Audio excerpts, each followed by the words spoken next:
Hello, sumo fans. It is good to be done with July. It was a good outcome. Look at this beautiful image. You had mentioned this. The sumo website has been on point the last 2, 3, 4. They all look good. The Kirishima one looked good. The Terunofuji look one. This is slick. It's good. Yeah, this is classic. This felt like it took a month. It was so long.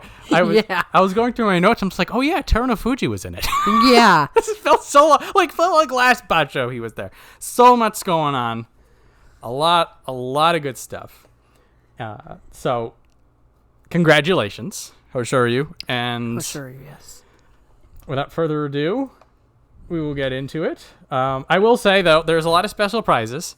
And I bring this up because an honorary special prize goes to slipping this tournament. Yeah. And so we're going to be talking about a lot of people that were sort of like on the line. There's a lot of people that like nearly had it or nearly didn't have it. And for a good number of those people, slipping on a loss or 2 or 3 losses or not slipping was a big deal. Now it's the summer basho. Slipping is always part of it. It felt very, very pronounced this time around. It was like somebody put some banana peels on the dohyo. There was rubber. It was wild. So that I will say, like, for almost everybody on this roster, slipping had some effect on them. Yes. So let's add the heat, the chaos of this basho, and then the slip, and then, You can almost, for anybody who had a bad tournament, just say, forget it. That's sort of... It goes both ways. There's some people that you're just like, if you got rid of your slips, you would be in a lot better place. And there are a couple other people that are like, you got a lot of wins off the slipping. Exactly. So it'll be interesting to go into September because the momentum may not be what we think it is. Right. It might be a totally different group of guys who is doing well because this one is just the oddball. So without further ado, we will start at the top with Terunofuji, the Yokozuna, who was 1-3 and 11. I hope he's not crippled permanently. I mean, he really got taken apart by the last 2 guys that fought him. Yeah, so all props to Nishikigi for basically just using Terunofuji's playbook against him. I had to rewatch that grapple throw. Mm-hmm. I'm like, my brain had was rejecting it. It was so wild. But in Nishikigi, he has that no sell. Right. It's a stoic face. There are some people, you can tell they're holding back the emotion, or you can tell, they're still fired up a little bit. See Hoshoryu. But for, Nishikigi, you look at him, he's just no big deal. Yep, just do my job. Yeah, it's just I look the same way doing this that I do pouring cereal. Exactly. Anyway, so the 1-2 punch of Nishikigi throwing him on his backside and what I call death by monkey. Yes. That was a legendary fight. That was legendary. That was absolutely crazy. Tobizaru gets all the props in the world. We'll talk about the belt later. And he dismantled that Yokozuna in front of everybody. That kick... Uh-huh. Did you see Terunofuji's face when he's got leg kicked? Yeah. He was just like, oh, crap. He's like, anything but that. No. So... And then he's going for the throat. Oh, my gosh. It was a little shocking. It was... So, bad news for Terunofuji, unfortunately. Yeah. Who looked like he had been concussed the way he was staggering around. It sounds like he got a herniated disc in his back. He's just gone. Which is great, Well, in any case, on the larger picture... those egg timers on his body seem to be going up again, he's just back from surgery. So he has the goal of 10 Yusho. He says, I want to get to 10 before I retire. He's at 8 right now. So do we think he can get to 10? I don't know. Do we even think he's going to show up to September? I don't. Yeah, that's the problem. I think he is in the in and out phase of his Yokozuna career. Mm-hmm. Now, I think if in a year, I'm going to give it a year, some of the Ozeki start making eyes at the white belt, maybe he'll decide, I don't need 10. I just need to have a healthy rest of my life. Right. It is shaky ground. They could be, keeping them around until they see somebody who's ready. So they're like, you can stay out a couple and then come in. And I mean, they did that with Kiseno Sato. They let him stay out forever. All of the recent Yokozunas have been in and out, sort of just, and for some people, like the Deliberation Council would sort of be like, we need you to show up, blah, blah, blah. It's just, right. Can you do a Yokozuna ceremony at this temple next week? Yeah, it's whatever. But for July, Terunofuji was very rudely escorted off the premises. Yeah. Which is fascinating and is, again, bad for Terunofuji. We need that Herculean rock, at least, I feel like, for a little while longer. Maybe. We need him, but I don't know if we're going to be allowed to have him. No, that's the concern. That's, like, I'm not going to be sure if he's going to show up ever until he's in the ring. Yeah, me too. So it's a rough day for Terunofuji. I hope I hope the injuries clear out. I hope he gets like a solid month of nobody bothering him. Just rest it up. Just don't even talk to him. Leave him go. Turn your phone off. So next up, this will be another injury-ridden sadness. Takakeisho was unfortunately not able to compete. Back to Katabon, 0-0 and 15. It feels like so long ago, in January, where he just blasted it, and we were all looking at each other and we're saying this may be his chance. And he has had injury issues for the rest of the year. Yep. And that's what happened last time he went for Yokozuna, too. And so, at this point, it does feel like the larger problem. It's not. It was always sort of it almost felt like luck.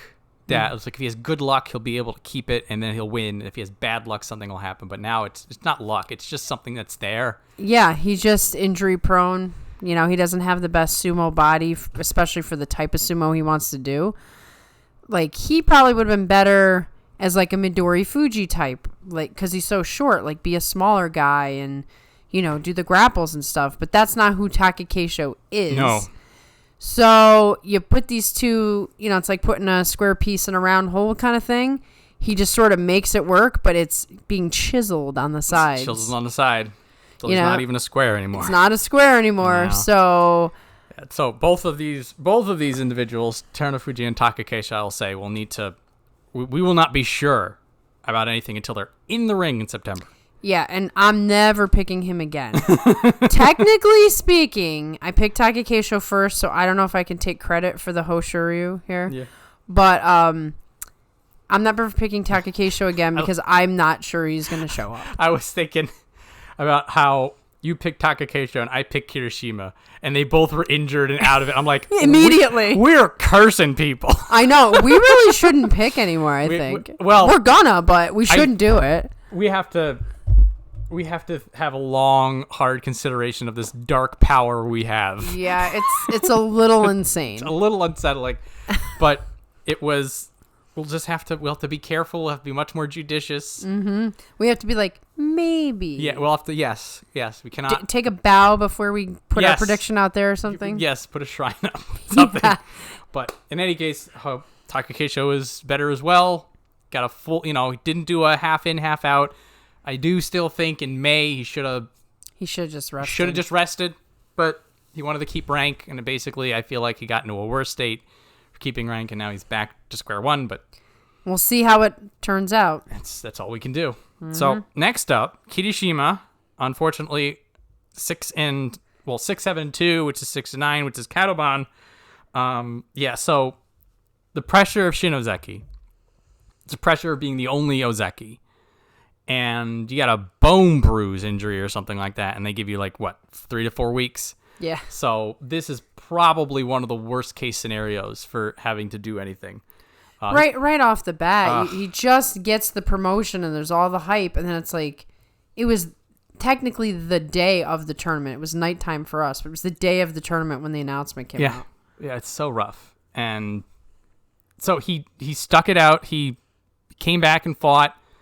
I think we can tell that he wasn't at 100%, but the wins he had over a lot of Daieisho, Wakamotoharu, right here, this was where they were fighting their fiercest, and he beats them. So for me, this is like he still got it. Beats Kotonowaka, by the way, who was on a tear. Yeah. So a lot of his wins were pretty quality, but it was clearly he was not fit for it. That Mitakeumi loss got a sting. That's sort of where he wasn't quite recovered enough. He wasn't quite recovered. He fades out at the end. But I mean, fighting Hoshoryu and Asanoyama are tall orders. That makes sense at the end. It's in the very beginning when he was unsure. It's such a shame because he did everything he could and it's still ended in Kadoban. You can tell he came back. He wasn't in best shape, but he's just like, I've got to do something. I can't just sit this one out. So he'll be Kadoban. I'm optimistic that if this is just some sort of... He's also not that injury prone. No. So the hope is that he rests up and then he's just going to come out guns blazing. Let's hope. That's the hope. Get the team out. Okay, so now we've gotten all this injury sadness out of the way. Let's now talk about everybody's favorite new Ozeki. And Yusho champion. Hoshoryu, 12-3, wins in the playoff. And I was mentioning this to you before. This is the outcome that Sumo needed. Oh, yeah, especially with the slipping, the tripping, the insane amount of injuries, the weird referee calls that went on, the lack of monois. If it had ended in some weird winner and no new Ozekis, I think people would have been just like, I'm done. It would have been a bitter pill, particularly because the other two Ozeki runs crumbled. Yeah. Crumbled into dust. He basically salvaged the tournament for all of us. He took that on and he did it in his brand. Totally on brand. On brand.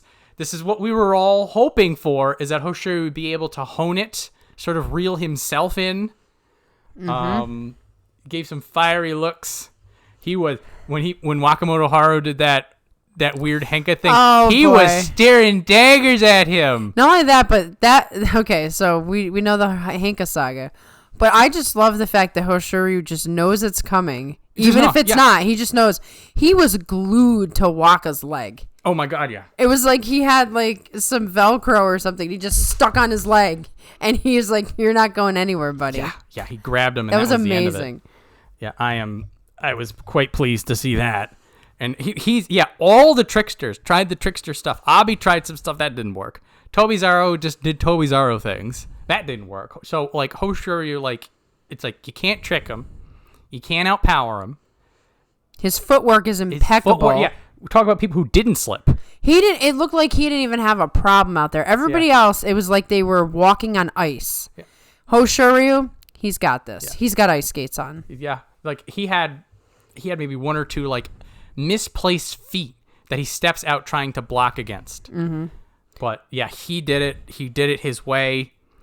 And like, look at this. Like, they were not easy on him. No, they weren't. He gets Kirishima at the end. He beats him.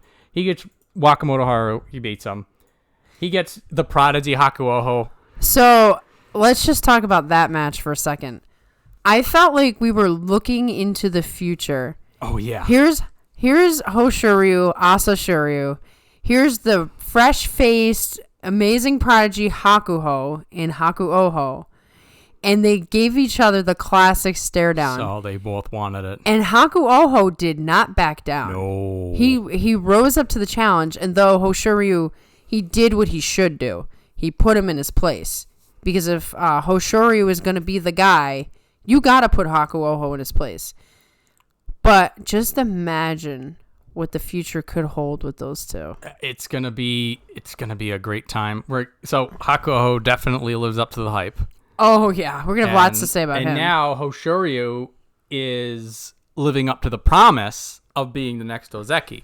We'll get to Yokozuna talks in a little bit. It seems that Ozeki's a very rocky road for everybody these days. Well, I hope Hoshoryu's taking a look at the guy right above him and seeing this Ozeki thing changes your whole career. He's on top right now. I want a Yusho. He's gonna be the new Ozeki. And he could be at the bottom tomorrow because he gets injured right before the tournament. And then he's Kadoban. So I hope he's got his eyes set on the prize and doesn't get too cocky. There's a lot of me going into September. I'm like, I'm just going in. We're not going to make any wishes. We have no clue. No clue. No clue. We're going to put blinders on. Yeah, we're going to pretend he's not Ozeki so that nothing bad happens. Nah, it doesn't happen. But well done, Hoshoryu. The kind of sumo that we like to watch. Mm-hmm. And, like, he keeps going like this. You know, that 12-3 is going to be a 13-2. It's going to be a 14-1. And... he really showed... what day was that? Did he end up fighting Asanoyama? You beat him. Yeah. He beat him so hard he tore his bicep. That's right. That's what I was going to say. Watching him fight Asanoyama was everything. Because there's a former Ozeki who should still be Ozeki. And Hoshoryu just, knocks him out of the tournament briefly. But also he just shows, like, I'm ready to take your place. I'm the top dog now. He goes for the throw. Asanoyama blocks it. He's just like, no big deal. I'll throw you the other way. Chucks him like garbage. By the way, also, he's been doing, like, pushing stuff. Like, he nearly breaks Shodai's neck with a Nodowa. Yeah. That was a little terrifying. I'm like, oh, man. Well, it was his time, and he knew it. He felt it. He wanted it. He really channeled it. The where he almost blew it was that Kotonowaka match. When he lost, I was thinking to myself, this could really hurt you. These are the kind of losses you can't have, and you've done it before, and you lose it right at the end. But he pulled it together. No problem. He kept the focus. Yep. And that's the big deal. And so, well done, Hoshoryu. Looking forward to Ozeki. Yes. Hoshoryu. It'll be three Ozeki. Yep. Going in. So 2 Katabon ones. Well, we don't know how many Ozeki we'll have in November, but we're going to have at least 3. Yep. We're going to have at least 1 in November. Right. And we got 3 in September. And we'll take it from there. Yeah. So now we're going to have, good records on paper, but bad records in practice. Oh, yeah. So Daieisho 9-6, Sekiwaki 1 West is going to become Sekiwaki 1 East. So for all banzuke intents and purposes, doing okay, but it should have been more. He could have had more. It started to fall apart. And the first, right here, this chunk, this is what killed him. Mm-hmm. Right there, these last 5 days, you had written this down, and this is exactly what happened. He starts to panic. The pressure gets to him. The sumo degrades. Mm-hmm. And like for me, when he lost to Tamawashi from basically just tripping over his own feet, I'm like, oh no, that's not good. This is the Daieisho that had trouble staying in Sanyaku, not the Daieisho who is doing beautiful. He does that windmill stuff. Mm-hmm. I love, like Meisei, who fighting like hell this tournament, has him pressured back. Daieisho does these beautiful windmill slaps. Like he has the perfect like arc, and then it's almost like the complete circle with the extension of the arms. Yep. Visually beautiful, and then Meisei gets clobbered and loses everything. Mm-hmm. Like that is week 1 Daieisho right here. Week 1 Daieisho who looked like he was going to be Ozeki. Yep. Because Daieisho had the best chance. He already had the Yusho in the bank, or Yusho equivalency. He had the best record. He only needed like 11 wins. Yeah, and he couldn't get it. He crumbled, and he fell back into his bad habits. When that happens with him, going backwards, and his footwork just fell apart. I'm sure the slipping got into his head. A little bit. But look at what Hoshoryu did. If you just focus, you'll be fine. He lost the focus. He lost the focus. But like picking up the pieces. There is the refinement of that push sumo. Like when his push sumo was on, it looked unbeatable. And there's been a lot of push sumo people who've been picking belts up. Yeah. He belt wins on Abi. Yeah. Abi gets inside. He's fighting Hiradoumi, who also fought really, really well. And I believe it was the Abi fight that it was a crazy sprawl.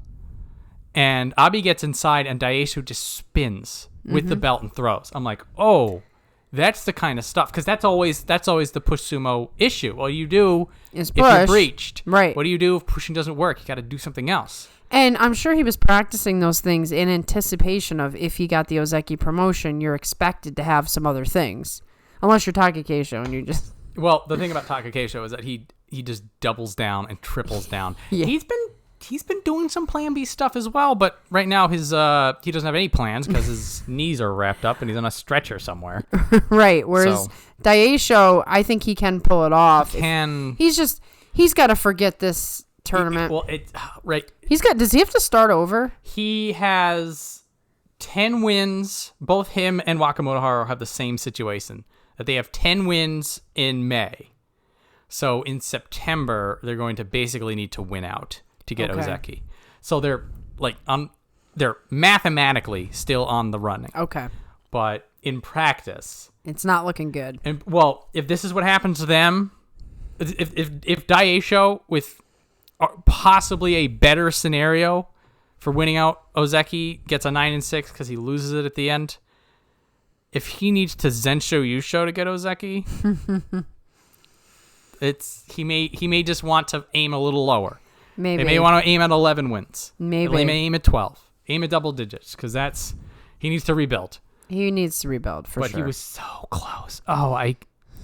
There was a moment. It was like right here when he was 9-2, and we're like, you only need 2. He was 8-2 right here. It was like, you need 3 more wins. You don't have to win it out. And we could have had a situation that somebody else gets the Yusho, Daieisho gets the promotion. We could have had that double. And I could see him losing to Kirishima. He's in his head. But he should have beaten Tamawashi. Well, the problem with the Tamawashi thing is Tamawashi, all he had to do was show up. Yeah. That's all because Daieisho just overcommitted on the tachi. Tamawashi basically backed up and slapped down. Yeah, Daieisho defeated himself. He defeated himself. That was the problem. That was what happened. And then losing to Takanosho, which we'll get to him in a minute. Very good news. That goes to show you as well, like, that guy's not who he used to be. Well, and the thing is, if you can't win here, then you're not going to be able to do it when you're Ozeki, so you're not ready. No. Yeah, I wanted this one. I felt, all 3 promoting, I felt like that was the pipe dream that we knew wouldn't happen, but it could have happened. Yeah. And then about halfway through, we're looking at Hoshoryu's 8-2, we're looking at Daieisho's 8-3. And it was looking like... We're like, we got 2. I mean, Wakamotoharu had 3 losses already. He was a little bit more shakier. But I was just like, these 2, Hoshoryu and Daieisho, they're going to get it. They're going to get it. And then it just fell apart. How many times is the rug pulled out from under us? But, I mean, we keep saying that it's the Battle of Inches. It is brutal to get to Ozeki, and it is even more brutal to keep it. Yep. This is just the life. This is the life. This is the Ozeki life. Mm-hmm. But Daieisho, you just work on the nerves. You just get in there, and then just once you've acclimated. Well, that's it. I mean, he has the experience now of almost being an Ozeki. Hoshoryu's been in that boat. Yeah, he was sort of scraping at it for a while now. Yeah, so maybe Daieisho can regroup. I am hoping he does. I think he can be one of those late bloomer Ozekis. That he's Ozeki not for long, but just enough. He touches it. Yeah, we get him for a couple of years. Yeah, and we could always use a new one. Imagine Takakeisho and Kirishima out. Well, also imagine 4 Ozekis right here. This cluster. So Takakeisho comes back, smashes 8 people. Kirishima just shows up and does Kirishima. Yeah. They're cleave Kanoban, and all Hoshoryu has to do is deal with the unbelievable pressure. And so, then we just shoot Daieisho and we're fine. It's all good. You got a nice positive view of this. It's possible. So, I will say for a crash and burn, Wakamotoharu is, he already had the longer shot of it. Right, because he sort of crashed and burned in the last tournament. Yeah, so as I said before, mathematically him and Daieisho are the same in that they both had a 9-6 here and they had 10 wins in May, which means that you're technically on the Ozeki run, but really it's more realistic for you to rebuild and get the momentum back. Right.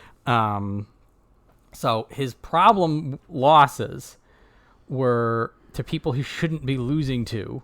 Loses to Onosho. Loses to Shodai. Yeah, that's bad. This was also the nerves getting to him.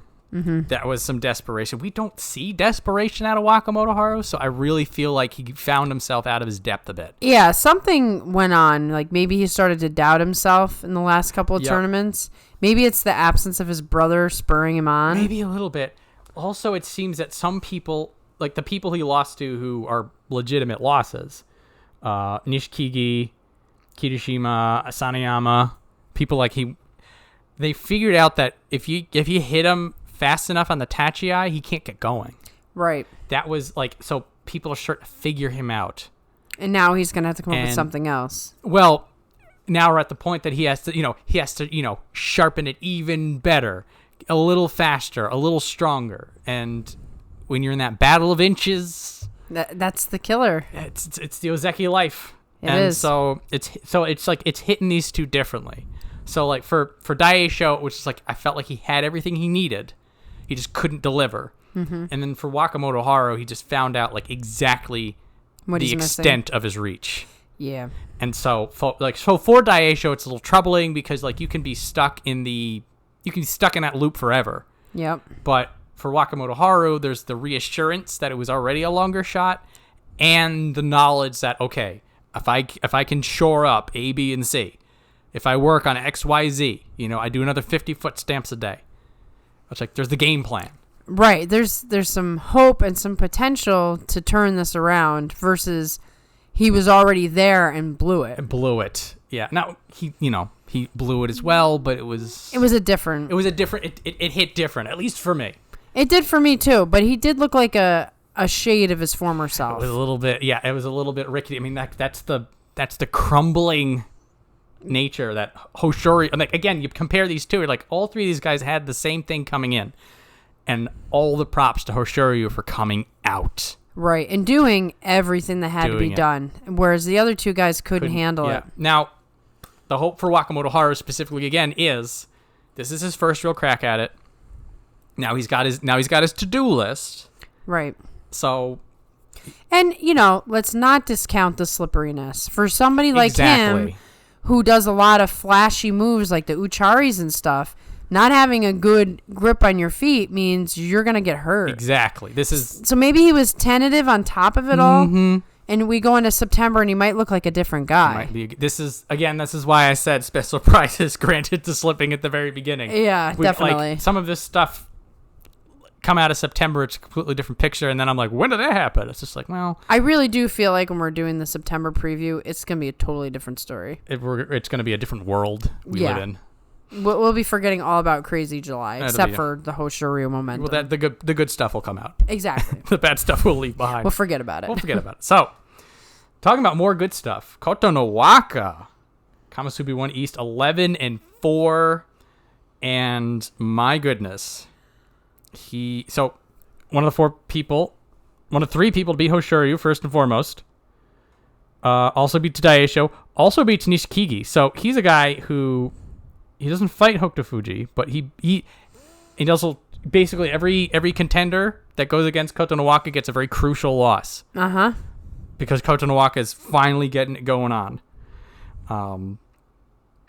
So against Daieisho, it was a battle of wills because they both were more or less even, and it was a long fight. It was dragged all over the place. Kotonowaka kept the focus longer than Daieisho, and that got him the win.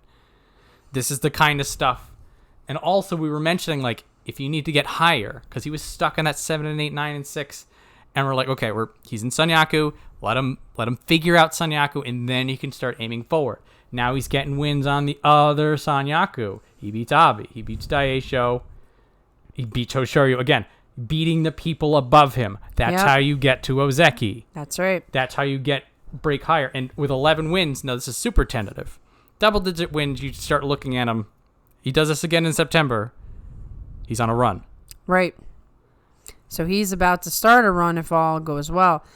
And the truth is, he was very close to being a Yusho contender. Yeah. Just one more win, and he's in the conversation.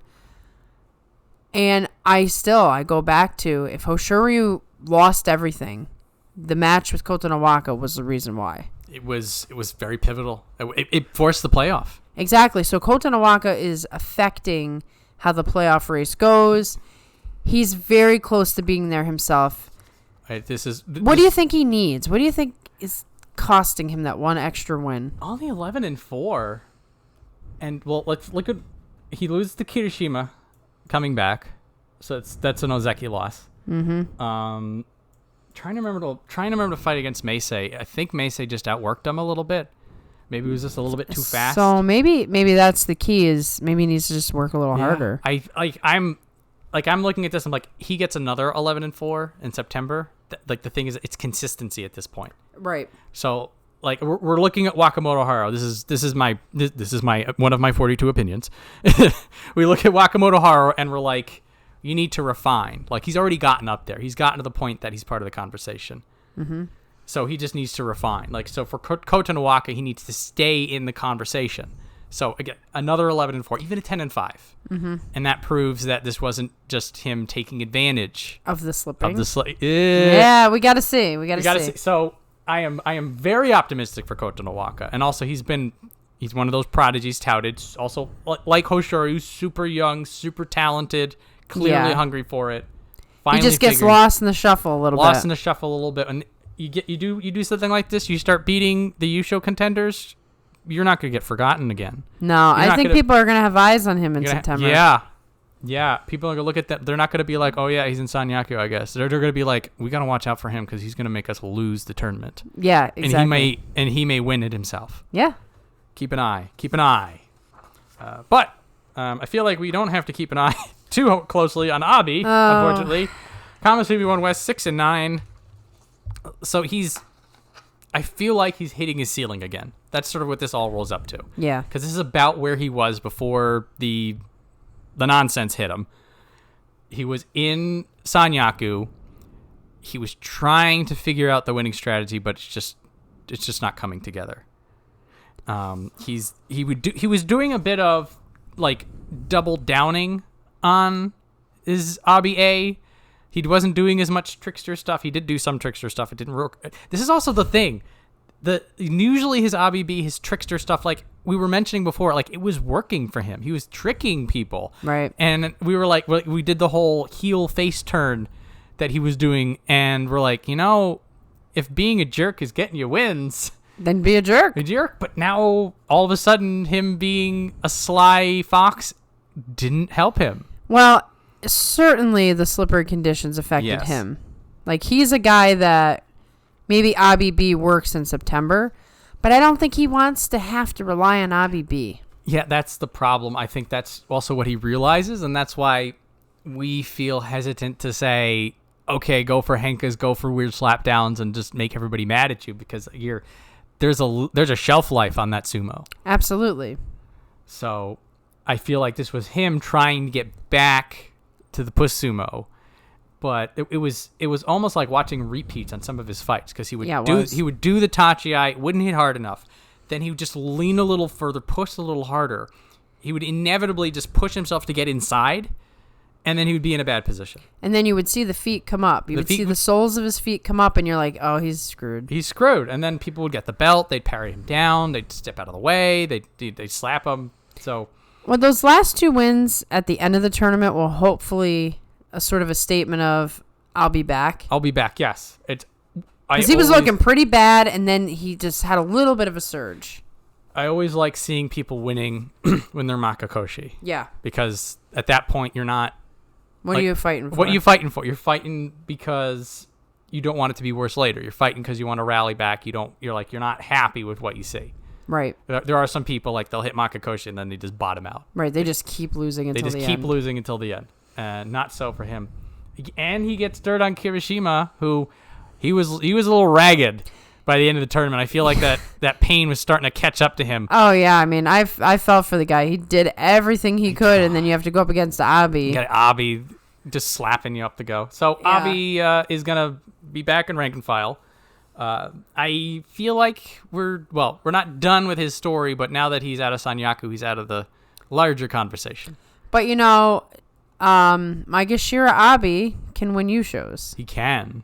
So don't, I say take your eye off him, but not both. Right. Exactly. Take off. Just, he's down but not out. Exactly. So next up, oh my goodness, Nishikigi Make sure one he's 10-5. So we were mentioning the big question for him was, is he going to keep his crazy powerful momentum from the second week of May coming into July? And the definitive answer was he totally did. It was nice to see from one tournament to the next, this guy just ascend. Just kept going. So he gets his freebie on day one. It would have been very interesting if he beats Kirishima on day one and then beats Terunofuji on day two. Yeah. But I will take ridiculous, starting the show with ridiculous arm lock throw and then almost ending it with the cup. Yeah. For Nishikigi. For a guy who's been around a long time without a whole lot to talk about. Absolutely incredible and fun. And the big thing was transitions. So, like, he had a good defense, he has a good offense, but he can move between the two faster than you realize. Right. And part of that was when he beat Terunofuji. He just had the arm lock throw. Flips the switch. He's just like, I'm on offense now. Check. Mm-hmm. Incredibly fun. And like all these, look at Hoshoryu done, Daieisho done, Wakamotoharu. He had such a crap first week. He actually he doesn't all the way to here. 1, 2, 3, 4, 5, 6, 8 matches. All these people, the elite. I'm considering Tobizaru the elite just because of the way he was fighting. Right. He's put himself into that category for now. You know, and then what's weird is that in the back half, Ryuden actually, you know what? He had a real crap. He had a real tough schedule, and he comes out with a 10-5. Right. And there were no expectations for him. No. Not for a long time. He's a veteran. It's like, oh, this is just him, finishing out the last days of his career, and he almost wins the U show. Almost wins the U show. I feel, yeah. And he did it convincingly. There was no luck. There was no weirdness. It was very dominant. It was all him. And so the last few losses, I feel like that's nerves. I don't feel like I'm worried about any of that. It's hard to be the top guy when you're not the top guy. And what I mean by that is the guy who everybody's got their eyes on to win the U show, it's hard to maintain that all the way through if you're not a guy who's used to facing that kind of pressure. It's a new type of pressure. It is an extra strong feeling, everybody looking at you. And he just got completely dumped on, and he wasn't really sharing it for a while. I mean, at the end, he started sharing it with Hokutofuji and Hoshoryu and stuff. But he was dominating for so long. All eyes were on him, and it was almost like it was inevitable that he was going to fall off at the end. I am not worried about it. He's going to be, well, first off, he needs an 8-7 to be in Sanyaku. He's definitively in Sanyaku, a presence.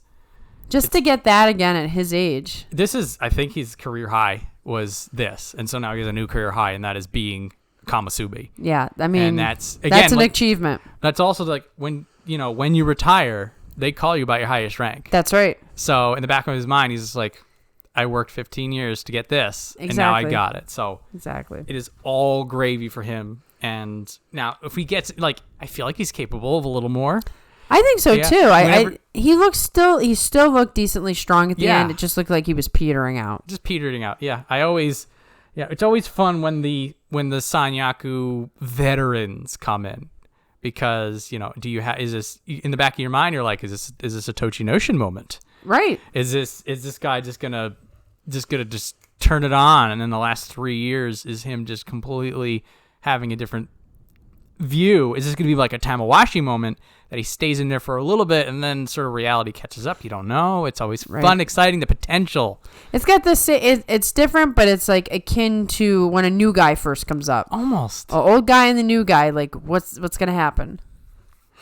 Very, very pleased. More of this, please, Nishikigi. Well done. Well done. Yes. All right, so next up, another well done. Tobizaru, making sure won West. This guy was playing for keeps. He was. There was like a brutality almost to him. There was. I was thinking to myself, what happened to Tobizaru last month? It was so the first 2 wins, like we were mentioning this with Nishikigi, that Nagashira won, there's no love for you.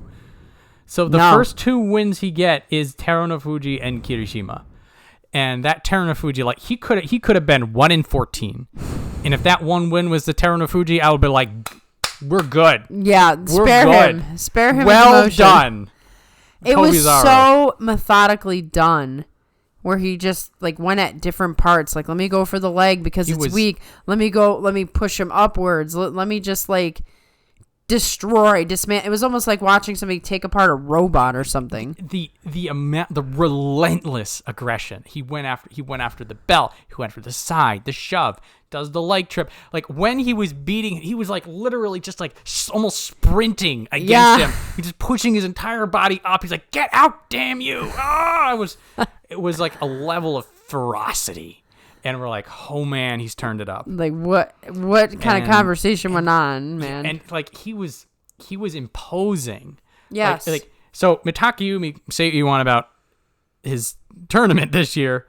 This tournament, he's a lot of guy. It's hard to move him. And he was just dragging him around. Like Mitakeumi was holding, he's just like, I don't want to lose today. He woke up. And Tobizaru was just like trying to drag. He was just like, okay, get you over here. I'm going to rip you across the ring to the other side. I was like, whoa. It's like, what? What? All right. So it was. Oh, and he made Kotoeko the flying monkey on that last day. Yeah. So we were going to talk about I was like, what happened there? Like Kotoeko has inherited the flying into the stands specialist. And then he had a cut at his eye between the eye and the nose. That was a little rough. I think that was just a headbutt, but yeah. Okay. Oh man, Toby, this it feels like someone almost different. There was that Monkey King that he had when he was 10-5, then he just couldn't put it together in Sanyaku. I feel like he's looking at it. He's just like, I'm just gonna go harder. But I will say, because there was drama, we can't not cover it. A lot of people were pointing out the various matches, including the Terunofuji one, that Mawashi was very loose. So it was interesting, basically, to see him almost wearing it like suspenders at the end of it. I can't help but feel it certainly helped him a little bit. But my opinion on this is that I'm going to flip this around. Are you telling me that the best way to beat Terunofuji is to have a loose belt? Is that all it took this whole time? Because then everybody will do it now. There's no way. There's no way. Did it affect people? Yes. Is this some sort of a shenanigans kind of a thing? Maybe. Mm-hmm. But it can go the other way. I mean, I feel like it can. I feel like if you yank that the wrong way, then he gets a default loss for being naked in the middle of the ring. So exactly. And be very fitting for Tobizaru. It would be hilarious. Just nice fresh scandal. I will say it did affect the matches. It did, but so did the slipping. Yeah. So and this is another, like, if you go into a match with Tobizaru, and it's like, guy's got a loose belt. Come up with another plan. You just go another notch in. Exactly. Here's the armchair sumo specialist who's never done a Mawashi grip in his life, telling you how to do sumo. Right. Full disclosure, I will acknowledge it had an effect on the match, but I'm not convinced it was a scandal personally. It's almost like the Henka conversation. A little bit. If if it's allowed to happen and nobody says anything, well then it is what it is. And it's also like I would be curious to kind of like, he goes home, like, do they like wrap him on the head and be like, tighten your Mawashi next time? Right, or do they say nice work? Or do they nice work? I don't know. Yeah. And what does the opponent say? Is there a little conversation at the end, like, what's wrong with you, dude? Yeah, like when I forget who else, it happened to a couple other people. It happened to Shodai? No. There was somebody. Was he the one where Inosuke had to fix it? I think that was a different match. That was Kirishima. Okay, so it wasn't even just Tobizaru. So that was the way that Midorifuji was gripping the belt. Okay. But yeah, and there's almost a fascination to this. Yeah. And that I don't see the scandal, but I'm wondering maybe there's an angle to this. Right. Like I do. Like I want to go. Like Tobizaru goes home. Like, does he get the "what's with your belt, dude"? Do all of his stablemates like walk around with like loose pants and like.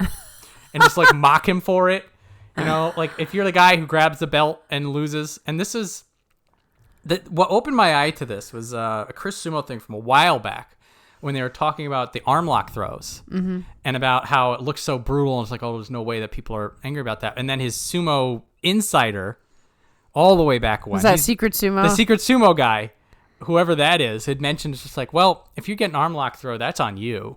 Right, you shouldn't have got yourself You in that shouldn't have got position. yourself in that position. That was the flipping of that script for me really sort of, anytime something like this happens that I don't agree with it, I'm like, There's another angle to this. there's another angle to this, and I have no idea what it is. But in any case, with the 9 and 6, he's probably joining him and Sanyaku. So what we're going to have is Kotonowaka is right here, and then this, and so we're going to have 3 Sekiwake. We might have 4. I was going to say, now we got to open up some spots.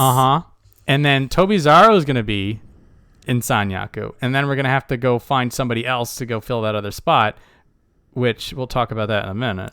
Lots to talk about there. Lots to talk about there. But in any case, anyway, I acknowledge the weird belt things. And it is definitely strange if you can just flip them around your shoulders. Yeah, it's a little looser than I've ever seen. Very loose. Next up, speaking of loose, I guess, in mentality, Shodai. There's a few screws loose, maybe.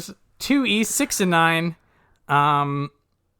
He's doing all right, I guess. He's doing Shodai. He beats Hokuseiho. He beats Oho. He's got, he gets a little bit of luck. Certainly helps, I think. He gets the freebie win on Terunofuji instead of having to fight him.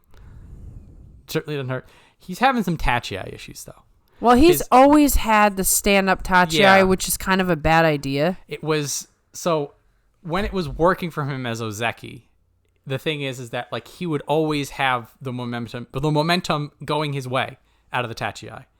Nowadays, it's not working out for him. Well, because he's absorbing the impact of the other guy. Wouldn't that like mess with your organs after a while? You're letting a truck hit you. It wouldn't be pleasant. Yeah, so I mean, is there a possibility that just over time he just can't do it the way he did? I feel like that's a possibility. Regardless, his anti-physics engine used to just completely, it would confound his opponent, who were going in expecting Shodai to react a certain way to a Tachiai, and he would just control them. Right. But now, even if he's able to neutralize the Tachiai, he's not doing anything afterwards. He's just standing there. So he's got to figure that out a little bit on his own. But otherwise, like if his opponents basically let him, he's still got some good sumo. Oh yeah, he's somebody you never take your eye off of because he could wreck your day, wreck your tournament. Yeah. But more often than not these days, you're gonna beat him. It does feel that way. And so, we mentioned this going in, like with Shodai, he's just like, he's hanging out, he's having fun. He doesn't really seem to have the fire. He doesn't have the fire, but also he doesn't have the pressure. Like, it's not killing him. Right. It was killing him to be Ozeki. It was killing. Oh, he did not. He didn't want that. He didn't. He's just like, nope. It's like you got over promoted at work. Yeah, exactly. Like, please give me a demotion. I just want to sit in my cubicle and I don't want the corner office anymore. Yep. Nope. I'm good. So lock that door. He's doing fine. He'll go down a little bit, but he's gonna be, well, you put him too low and then he's going to get double-digit wins because there's going to be people are going to be able to deal with him. So maybe he needs to pick up some prizes, a little bit. Get some money, a little confidence. Yeah. All right. So next up, Mitakeumi, Megashira 2S, 3 and 12. So I'm giving him a pass this tournament. There's clearly things going wrong with him, like physically and sort of the way he's not controlling his body well anymore. I noticed that there was the Iron Man fight he had with Midorifuji. At the end of that, he was super winded. But I'm like, okay, Iron Man match. Then he fights Tobizaru the next day, and it's a match normal length. He's winded after that. So a lot of people were saying to me in the live streams that there is rumors of long COVID with Mitakeumi. Yep, and that would fit. That would fit. That would be bad if he's. I know from personal experience, there have been some people that I've known with COVID, and they said it takes them months, if not years.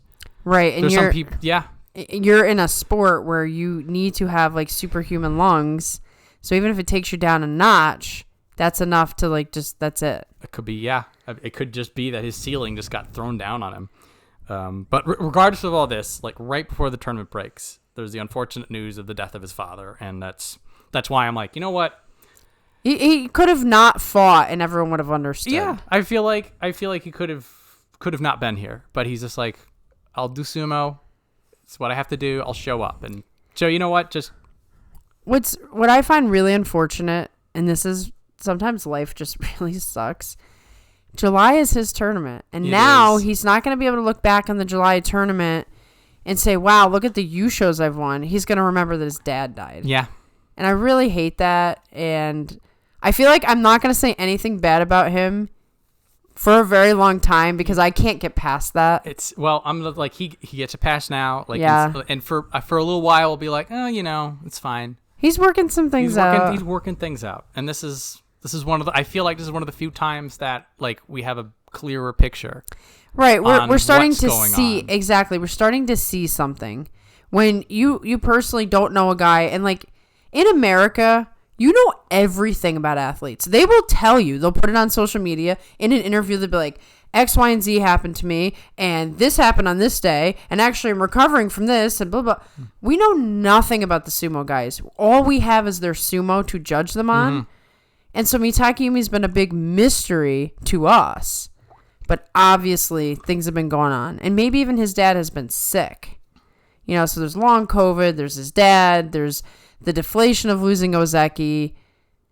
The guy needs some happy, positive something. So we'll cut him a break. Yes. No more jokes. We're just going to leave him be. We'll leave him be. We've seen Mitakeumi doing bad. We're just like, hang in there, buddy. Yeah. Hang in there. Yeah. Somebody send him, some flowers or a card, or just shake his hand, tell him how much you love him. He's a good guy. Yeah. He's fine. We're definitely going to leave him be. We're going to leave him be. So, next up, Midorifuji. This is the weird. This is like the weird, like the greatest way to lose horribly. Yeah, exactly. Is Midorifuji with his 4-11. So, I had mentioned he had the Iron Man match with Mitakeumi. That was his only win in the first 7 days, and he was like, we're talking about Kotoeko getting run out. Mm-hmm. Midorifuji was getting thrown out, shoved out. Yeah, he was. Crashing into the stands. This was reminiscent, especially with the new Red Mawashi, which I do love. I love the Red Mawashi. But he was starting to look a little like Enho. The Enho syndrome was definitely strong. Yeah. He went in, he tried to do something, he got completely shut down, and then he was bullied for his lunch money. Pretty much. Yeah, up until, and then he goes and he fights Kirishima. So like we're looking at this and we're like, man, you're gonna be 1-7. This is a bad day. Kirishima's coming back, but there's no way. Then he puts on the Red Mawashi. Oh yeah, Red Mawashi Midorifuji is amazing. I love it. He comes in. That is the fight where the fight is an epic Iron Man back and forth, and then they pause it. Because Midorifuji, like, he grips the back of the knot. He doesn't grip is that what happened? So he sort of does like a side grip. Mm-hmm. So rather than gripping up and down with like his thumb on the top and then the fingers underneath, he grips the knot by the side. Okay. And then he pulls from that. So what he was doing, and this happened twice, he would pull the knot out. Is this intentional or no? This is just, I didn't that's think that's so. where that's the way he's gripping the Mawashi. Okay. And also the only reason it happened against Kirishima is because that match went on for so long. Right. But then it was this great like we know this match has been going on for so long and it's so intense. We're all gonna take a break for 5 minutes, put the belt back on. Poor Inosuke can't get it to work. You got to get a Yobidashi up I know, that was so and bad. And then these guys have been like leaning against each other. And Midorifuji closes his eyes. It looks like he's taking a nap. This is the funny, like these two guys locked in effectively life and death competition are then told to hang out and lean against each other. And then they look like the two drunk friends who are trying to stay awake. Exactly. And that was a weird. That was. There were so many matches. I'm like, this is the match. The Tobizaru Terunofuji, this is the match. And then there's the Kirishima versus Midorifuji, this is the match. You could literally clip this tournament and you could tell two different stories. Oh my goodness, it's so wild. And then they come back and he wins it. Wins it on the way back. Absolutely legendary fight. And Final day, yeah. Whoa. So I will typically try to get all my notes done before the final day, because otherwise then I have to write several hours worth of notes in 3 hours. It's not a good deal. And for the most part, this is usually fine because there's nothing as crazy as throwing a Hokuseiho across your tiny body that normally doesn't happen. But today, Midorifuji grabs Hokuseiho and decides he's going to chuck basically a building across his belt. Yeah. And that is, again, like, you look at his wins, you know, quality. Beats Mitakeumi in an Iron Man victory. So long, they're both winded. Beats Kirishima in, like, another epic match against the Ozeki, full of heart. They're both trying to get each other out, you know. Fights Tobizaru tooth and nail. Mm-hmm. And then on the last day, chucks Hokuseiho, a man probably literally twice as tall. You gotta wonder when Hokuseiho went back to the stable if he didn't get reamed out over that one. Yeah, well, I have a feeling that everybody would have been talking up to Hakuoho. Everybody's talking to Hakuoho, and this is the one time he's just like, I'm glad no one's looking my way. Yeah, right? They're like, maybe they didn't see it. Hey, nobody noticed. It was the final day. They're not gonna be looking at me. And then, you know, Myogiryu walks in and goes, come here. Yep. Yeah. Oh, just the finger. Just walk. Doesn't say anything. Yep, just the finger. That's a very. And then he points at his office and he's like, "We'll be back." So it is so weird for somebody to have these iconic, amazing victories then be 4-11. This, to some degree, is small man sumo, though. It's a little bit. He's getting enhoed right now. Yeah. So doesn't help his cause that he has to fight Wakamotoharu, Daieisho, Kotonowaka, Hoshoryu. No, the second half is on him, honestly. Yeah, that's where he should have gotten some wins. By the way, his fight with Hiradoumi, when you have two small people going at it, it looks like it's a large man fight. I know. It looks like a regular sumo match. It's like, oh, here we go. This is what it should look like. It's normal sumo. What's going on? But anyway, he does. I feel like half of it is that he's getting to the point that he needs an extra gear, or the people up top are going to chew him up. And some of it is that he's getting these losses he shouldn't be getting. Well, you know, if he's not going to get bigger, which, you know, some guys are not going to get bigger, he's got to get faster. He's strong, though. He's very strong. He has leaned into the muscle route, and he's doing some crazy stuff with that. I feel like that's not enough, unfortunately. No, so it's good to get strong, but don't get to a point where you can't move. He's got to be able to run circles around these guys. Yeah, I still have him being 10-0 in the back of my head. I know. That wasn't that long ago. So it's not like he can't do it. It's just everything's evolving around him. Right. And somebody's got to lose. Someone's got to lose. It's Midorifuji. But down but not out, and you just keep that red belt on, and everything will be fine. Yeah, please don't change it. If he comes back with a black belt, I'm going to be so sad. I know, he just doesn't look right without the red belt. It's what, like, normally sometimes they'll put the belt on, like when Hoshoryu put the red belt on, we're like, I don't know about this. He got rid of that. But like for him, as soon as that was on, I'm just like, there's the energy. Perfect. So next up, Meisei, Megashira 3 West. Look at this, winning out to the 8-7. Oh, squeaked that out at the end. I was so worried. That guy's a scrapper. He's a scrapper. But we're hitting that point. And same thing for Midorifuji. Who did he lose against? Daieisho, Wakamotoharu, Kirishima, Nishikigi, Tobizaru, Ura, who we're going to talk about him, and Abi. So the people he's losing to are the elite. It's the people that if he wants to get back into Sanyaku.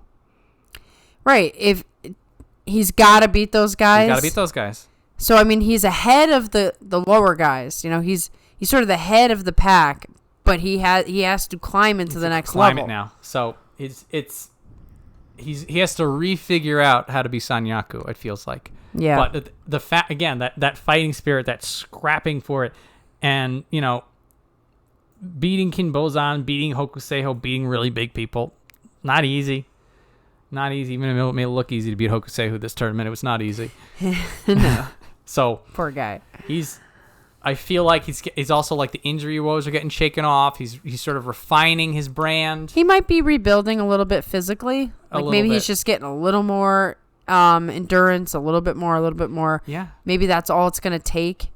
But, I mean, he never gives up. He is in every single fight. Yep. And he's that pace he puts on people, I feel like maybe he just needs more cardio. Maybe he just needs to be able to dig deeper more, and then he's in it. Right. That's all training. It's all training. So he's getting there. He's close. I feel like he's close. Closer than he's been. Yes. So, next up, we're going to talk about this fellow.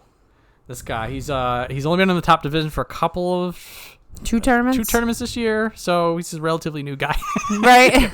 Asanoyama, 8-4-3. Holy moly. Holy moly. It is really unfortunate that he loses these 3 days.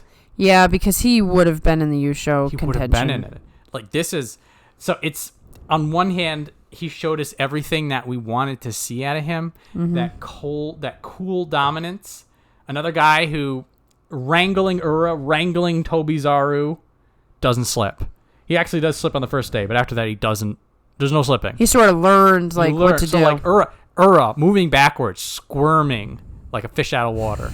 Asanoyama, a cool customer, just moving with him, adjusting his elevation, keeps Ura right where he wants him, doesn't slip, doesn't turn, and everything you need to see are these 2 matches about it.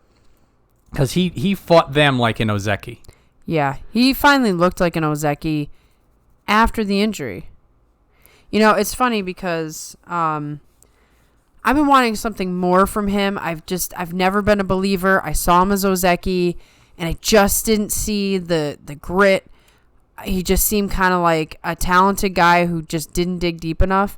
He has changed my opinion after the injury. To come back like he did, and he's still hurt. He's got the bicep tear. So first of all, to have the grit to come back because he really, really didn't want to lose his momentum. And the Chris Sumo video did talk about, he actually said to his coach, it's a total waste if I lose now. So there's the first thing, the guts to come back.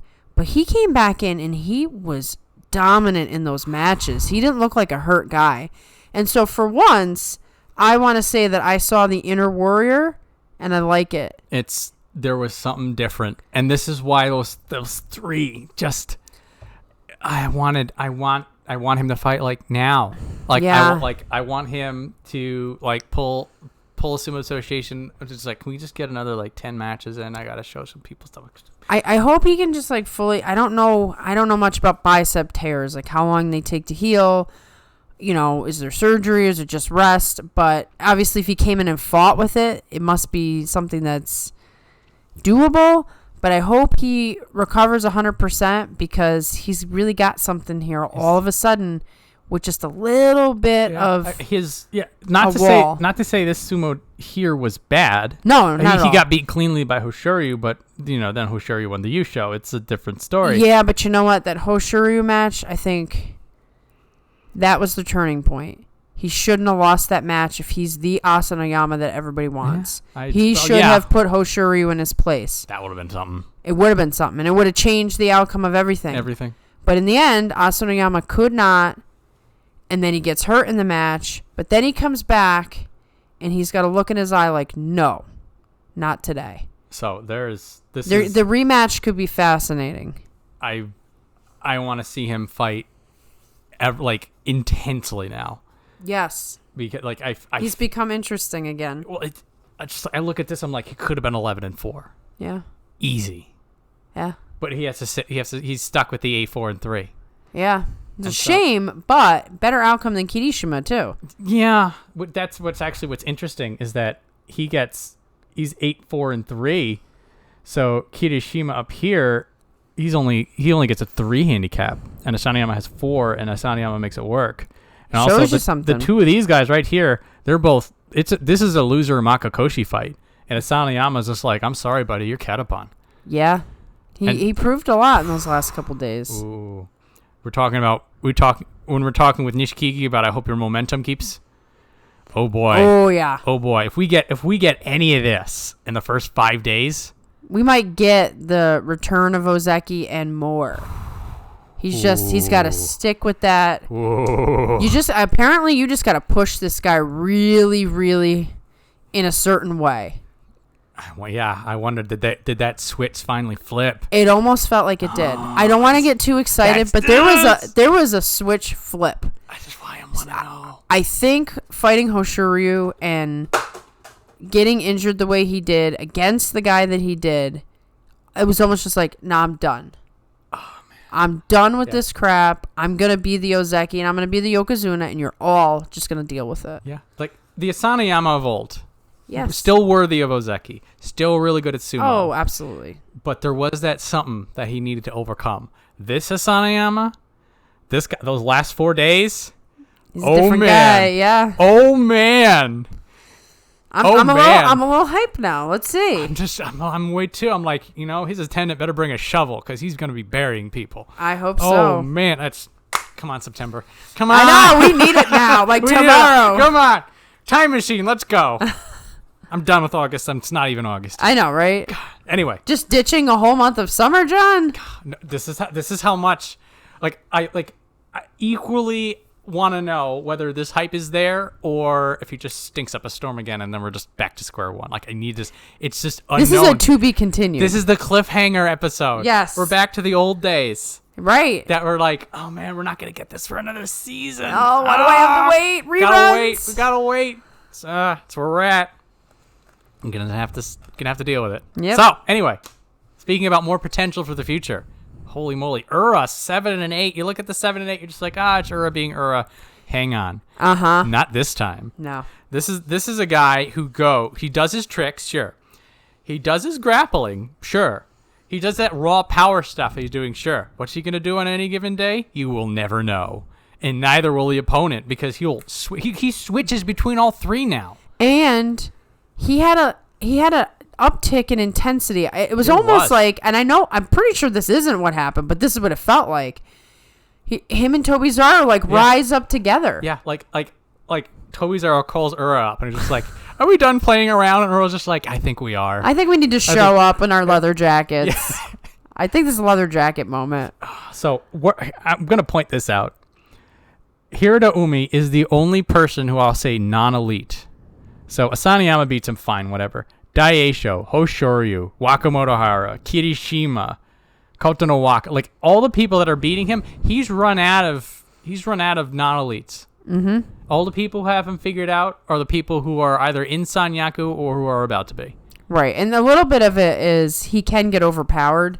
Like if he doesn't get in and get his grapple, if he's exposed, someone like a Kotonowaka is going to send him flying. Mm-hmm. So he's got to get in a little bit tighter when he's fighting the top guys, but he still looks like he's improving even with that 7 and 8.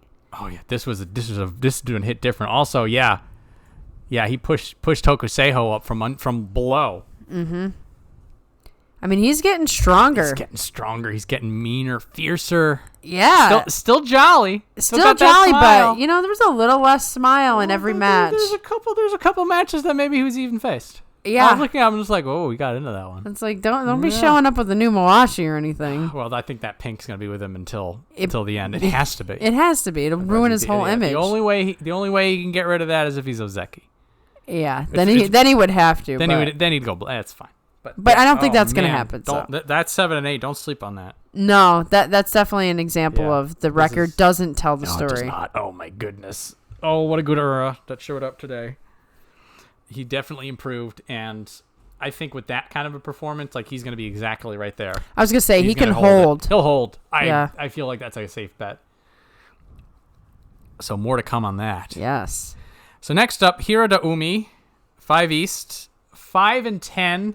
A little concerned with the injury on the last day. To pull out on the last day means something happened. Something happened. I did not go back and see which how day he tumbled mm-hmm. against Abi or something like that. But this was I thought remember when Kotoeko got up this high and he was 3 and 12, and we're like, hang in there, buddy. For him, this could have been a 6 and 9 if he fought this last day. Yeah. That's not bad for the first crack at this meat grinder. Right. And he stayed aggressive and hungry and trying so many things the whole tournament that there's such potential here if the injury is not a big deal. For me, everything that was about Hiradoumi's energy was when he fought Hoshoryu. And he stuck at Hoshoryu's pace. He was getting outworked. He was getting outmuscled. But he stuck with him. And so Hoshoryu does that crazy leg flip. He's on one leg hopping. Mm-hmm. He's just like, no, you're doing this flip to me. I'm not going to let you. And literally Hoshoryu has to just physically push him out because he couldn't execute the flip because he's hopping, doing a split on one leg. That's Hiradoumi. He's got little brother energy. He does. He's not, like looking at all these guys and he's like, I'm gonna chase you, brother. Yeah, he's just like he doesn't care. No. He's like this guy's gonna be Ozeki. I don't care. He's getting everything I've got. Yep.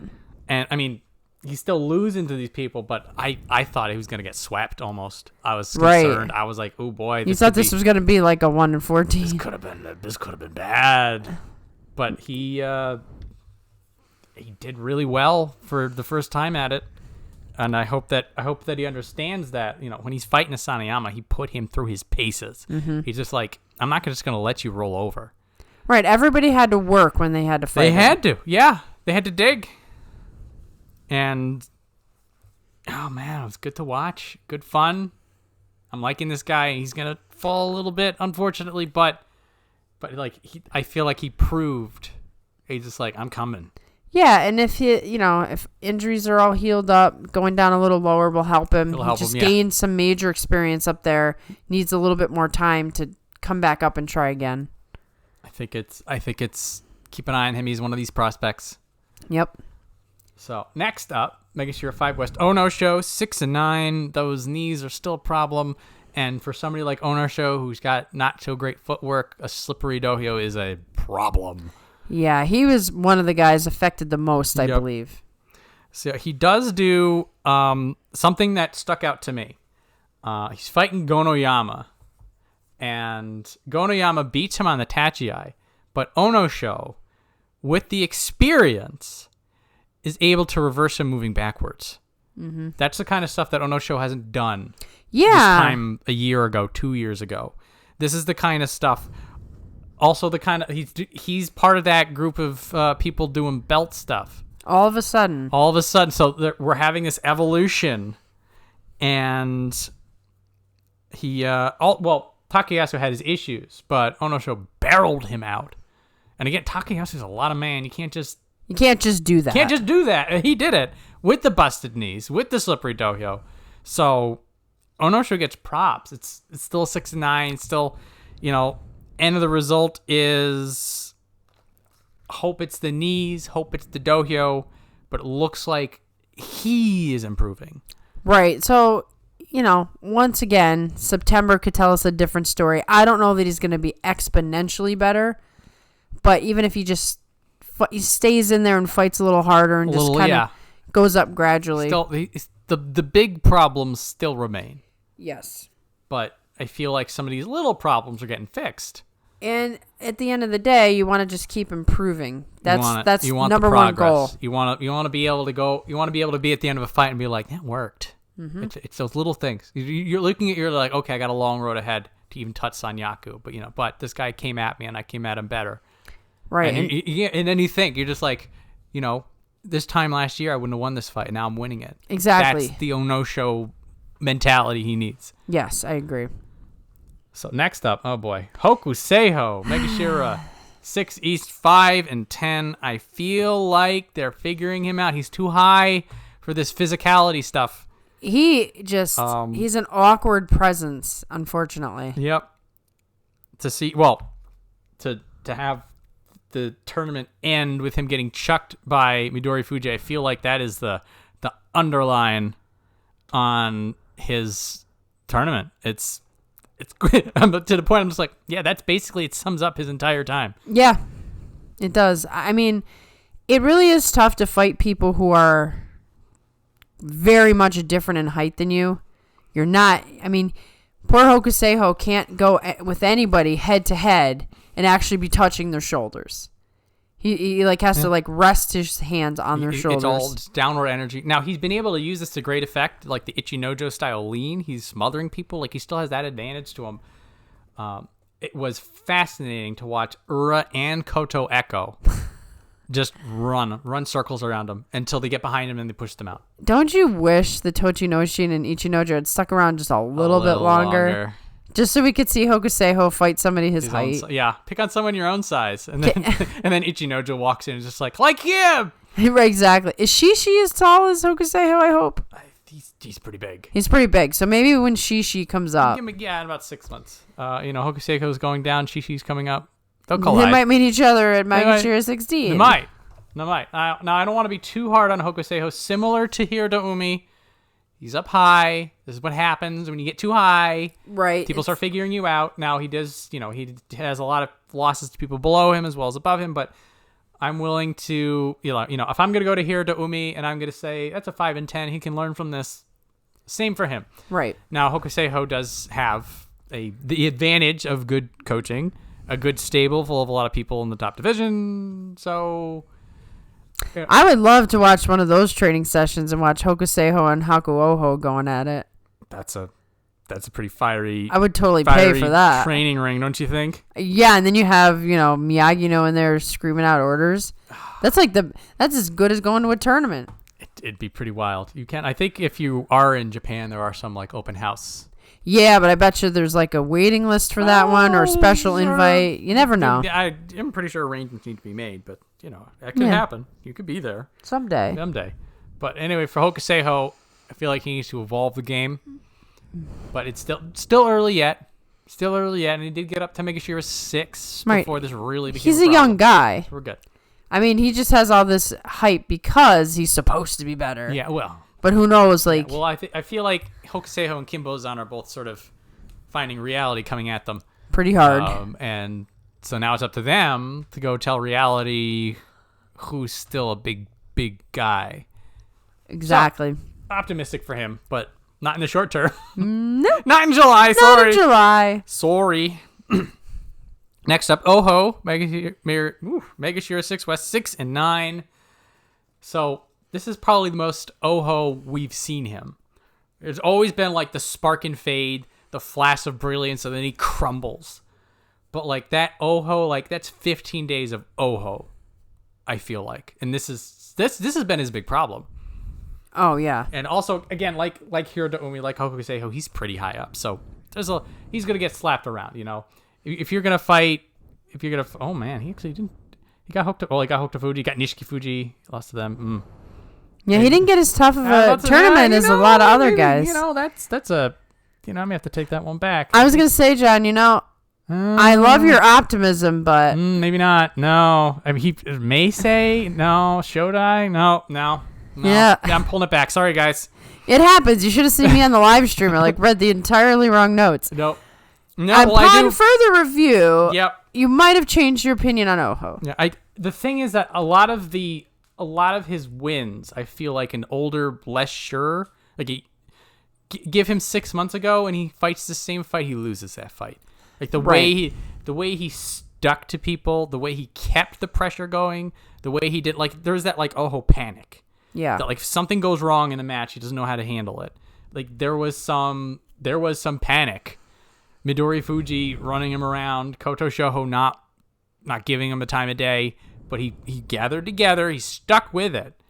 Right. So you almost noticed just Oho as Oho. Yes. And nothing else, which that does count for something. Yeah. The sort of the baseline quality of Sumo, I felt like was more sturdy. Now. And maybe that's what he needs to improve. I'm looking at that from an optimism because like the Oho problem has always been, at least in the top division, like some days he shows up and he just looks like the next Yokozuna. And then, like the next day, he shows up and he's just like stumbling out of the gates. Right. And then he stumbles out of the gates for the rest of the entire tournament. And then you think back of that one time he looked like the Yokozuna. I'm just like, where's that guy? Yeah, like that felt like 3 years ago, and that was last week. It was last week. So like every time he showed up and wins or loses, and some of them were decisive, but I'm just like, at least it's him. I knew who it was who was fighting. Right. Every day. So maybe that's something. That's all I got. If he comes and he just dominates in September, we can go back to this and say, you know what, John saw something where there was nothing to see. There's something going on underneath that 6. That's your sumo sense right there. I'm feeling like there's a change coming, but I can't justify it with anything that I'm looking at. I'll have to go back through like every day and take note. Like, anyway, Oho, come on. Don't make me look like a fool in September, please. He's gonna win now. Oh man, you know. Come on, some very positive things from your sumo sense came to be. I may have to bet on him for the U show in September just to look. We already got it. Okay, we're calling it. I'm all right. There it is. It's done. Don't get injured or anything, please. I know. If he gets injured right before the tournament, we'll know. Here's how we'll know if we're cursed. If we find out in the summer that he's injured before even any of this starts, we can't. Yeah, we have to stop predicting. We'll do predictions, but we have to be really wish-washy. You got to be weatherman forecast. We have to be Japanese about it and be like, perhaps. Yeah, there's a lot of momentum going along with Oho. I feel like his time's coming soon. Yeah, that's the kind of stuff we'll have to be like this. That is what we'll have to do. If we go full Western, this guy's gonna get it, and it's just. Then we're done. We're killing people. It's bad. It's bad. There's blood on our hands. Yeah, we can't be doing that. Well, we'll see though. We haven't been chucked out just yet. Not yet. So, this person also hasn't been chucked out yet. But making sure 7 East Takayasu 7 and 8 somehow scrapes the 7 and 8. These first 5 days, oh my goodness, the Ozeki's back. Yep. Something happens. It's somebody like runs off in the middle of the night with his gas tank. It's just like he woke up when it's like in Austin Powers 2. He's like, I've lost my mojo. Yeah. I don't know what happened, but like every day after this fight, it's like there's less of him and there's less of him and there's less of him. And then what day was it? Gonoyama right here. He henkas. It's a crap henka. It's a crap henka. It was a henka of somebody who's never practiced it. Thank goodness. Yeah, I mean, I guess that's a little bit of a, pat on the back for him. Like, you obviously don't know how to henka because you don't. He never does it. So like this run of 7 losses, like every time he shows up, just what happened? My theory, and it's just a theory, maybe we'll find out, maybe we won't. I think he tweaked his back, and it's particularly difficult. So I was telling this story in a live stream. I was doing a karate class outside. Typically, karate class is not outside. It's very, very slippery. So, sensei says, tighten up your stance. Don't throw the kick so high. Just be in tight. And somebody did not listen, throws a huge kick, and is on his butt. So Takayasu, being the veteran that he is, sees everybody slipping and falling. His back's not that great. He has a persistent back issue. So he's trying to tighten up.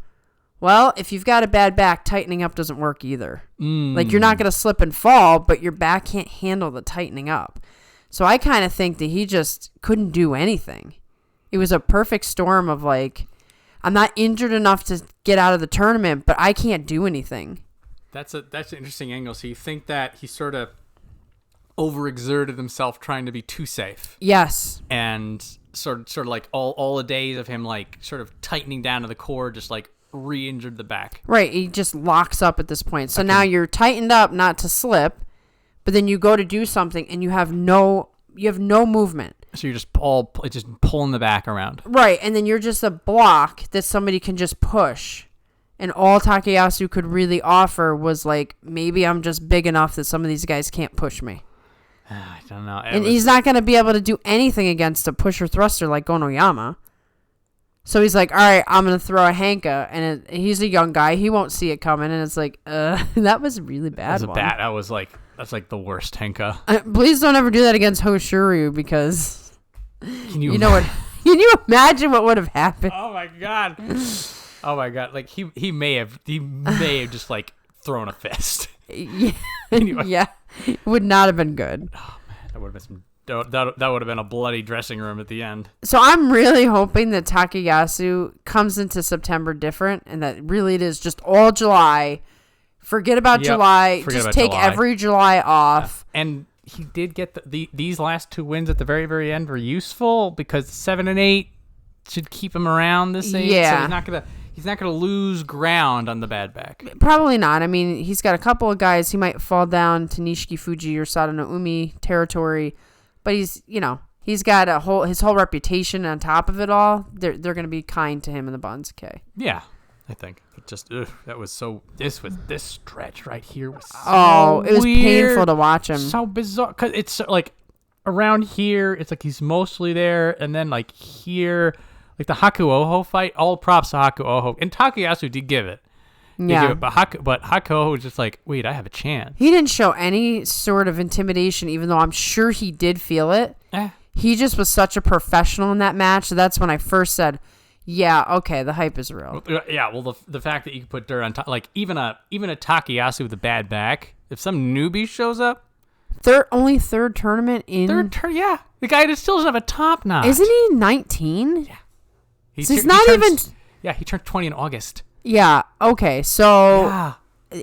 Okay. The hype is real. The hype is ridiculously real. But that's all I can say. Takayasu, I hope you're get a rest, get a massage session, sit in a jacuzzi or something. Yeah. Don't think about July. Get the tension out, and forget this tournament never happened. Okay, it's all fine. So make sure 7 West Tamawashi 8-7, 3 belt wins off of him. And I think like the look on people's faces when he beat him by belt was like worth it. They're like, what happened? Let's go. Like they're stumbling back. They don't know. They're like, I'm being pushed. They're like, what? My belt? What? He can't do that. It's illegal. Wait. Is this Tamawashi? What's going on? So on one hand, great to see that, and just like the veteran scrappiness. Like there is that sense. That's good. There's the sense of like, I don't care how old I am, or I don't care what I have to do. I'm still gonna win. It's still there in him. Still there. 8-7, Kachikoshi, very nice. But like the fact that he's now doing this is a bit of an alarm bell, because he didn't need it before. Right. So the question is, was he adjusting for conditions or adjusting because of age or injury? He was adjusting. He was, no matter what, he adjusted. Something happened. He's just like, I'm gonna do something different, and. It was fun. It was wild to see him on the belt and driving. All those Yuri Kiris. I mean, my goodness. Here. We can click. I just learned this the other day. You can click that. Oh, that's even easier. Right here. Look at that. That's nuts. So that's what he did. That came up in the live stream and people were like kind of freaking out. I don't know. What's going on with Tamawashi? He just flipped the switch. It's like, did he lose a bet? Yeah, exactly. He's just like, can't do it. Right before the tournament's like, no. I bet you can't win by Yuri Kiri at least 3 times. I know. He's just like, I can't do it 4 times. I just feel that way. So when we go into September and we're watching Tamawashi, like if we don't see some neck crushes, then we know. Something happened. Then we know the power is going out, which is bad. I mean, because he slipped a couple of times, so I really feel like it's possible that he just was like, okay, I'm done with this nonsense. Yeah, if we go to September, he's throwing somebody into the refs. We're good. We're fine. Everything's fine. So just tentative for just gonna see. He got through 8-7, Kachikoshi. And look at all this negative records above him, by the way. Look at negative. He's gonna that 8-7 is launching him. He's gonna get launched up, so hopefully he's just good to go and ready. Yeah. Which if he's not, it's gonna make it even worse. By the way. Oh yeah. So we don't know if this 8-7 is a good thing or not. We don't know yet. Yeah, maybe the 7-8 would have been better. Yeah, and maybe could have just stayed. Although they're gonna be needing some people to go up. Yeah. Well, we'll see. But it was for opposite day Tamawashi. For the side episode, you need the silly episode. Every once in a while. So you know what? Well, that's where we're gonna go with that energy until we have other reasons to believe otherwise. So here, listen to me just try to contort this one. Yeah, I'm ready for it. Sadanoumi 5-10, Megashira East. So I have been this whole I read the other day he hasn't gotten a Kachikoshi all year, and then I'm sitting here, I'm just like, I don't see it. No, he's just about to turn it around. It is. So the thing is that like when other veterans faded, like when Okinomi faded, like you saw it. Like the way he was fighting, like you knew he was struggling. You don't really see the struggle in Sadanoumi. Like he's fighting most of the same way. It's just like he's just a little slower. It's just a little less urgent. It's just people are able to like get a little bit more on him. Well, some of it is some of the people that he fights are better. A little better, yeah. So he could be maintaining status quo and losing with status quo. Yes. So it could be that nothing's changing for him. It's just everything else is moving around him. There's also a little bit. Chiyoshima does this to me as well. Like I look at Chiyoshima, he goes out there, he imposes his will, he runs somebody out, And you're just like, yeah. And then it looks like he does the identical thing to somebody else, and the other person just throws him. You're just like, wait, hey, he did the same thing before. Why didn't he win? Yeah. And so this is what's going on with me inside on Naomi. It's just like he's clearly on the fade. I can't see it. I don't know where it is. I look at like he's down in there. He's doing good on the Tachi. He's getting the belt, and then something weird happens, and he loses. We always talk about it. It's just it's a sport of inches. So if you lose like just a little bit of speed, if you lose a little bit of power, even if you just lose focus for a second, the mind ages too. I'm not calling him a senior or anything, but your focus is not the same at 20 as it is in your 30s. Yes, so I don't know. So he's falling down. So the hope is that if he does have it together like I think he does, he'll go low enough to the point that him and Myogiryu will just start slapping around all the desperate people. It'll be fine. Well, I mean, there are some guys coming up in Juryo, but we're starting to get all the hot prospects up. Yes. And we're having less hot prospects in Juryo and at the bottom. So the veteran, that's how it's supposed to go to some degree. The water's churning. Yeah, so he might be able to hang out at the bottom for a little while until like the next guy comes up. There's a couple in there. Yeah, part of me still remembers that Sadanoumi Dark Horse for almost had it.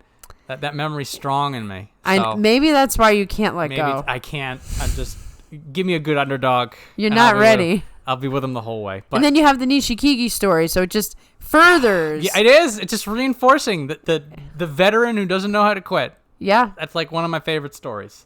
So it's got well, here's the thing. In September, if he does another one of these further down, I've got no choice. You're going to have to I'm going to have to face reality. Yes. Right now, you can suspend your disbelief. A little bit. It's July. Forget it happened, right? Yep. July does not count unless you won the U show and are going to be Ozeki. Yes, that's the only time it counts. So, next up, Nishikifuji, 5 and 10, Megashira 8 West. So, this one I have a beat on, actually. Oh, good. So, aforementioned, forget July happened, lots of slipping and sliding.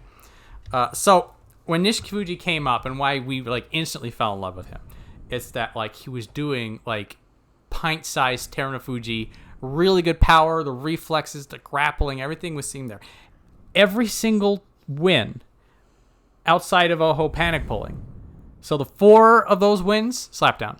He's not doing the sumo that we saw him and he's going places. Mm-hmm. He doesn't have it. It's gone. And it may have gone into that mummified right foot or that super taped left elbow. Yeah, what are you going to do when each half of your body has a different problem? So you going to throw somebody like that? So maybe that sumo's still in there. He just can't do it.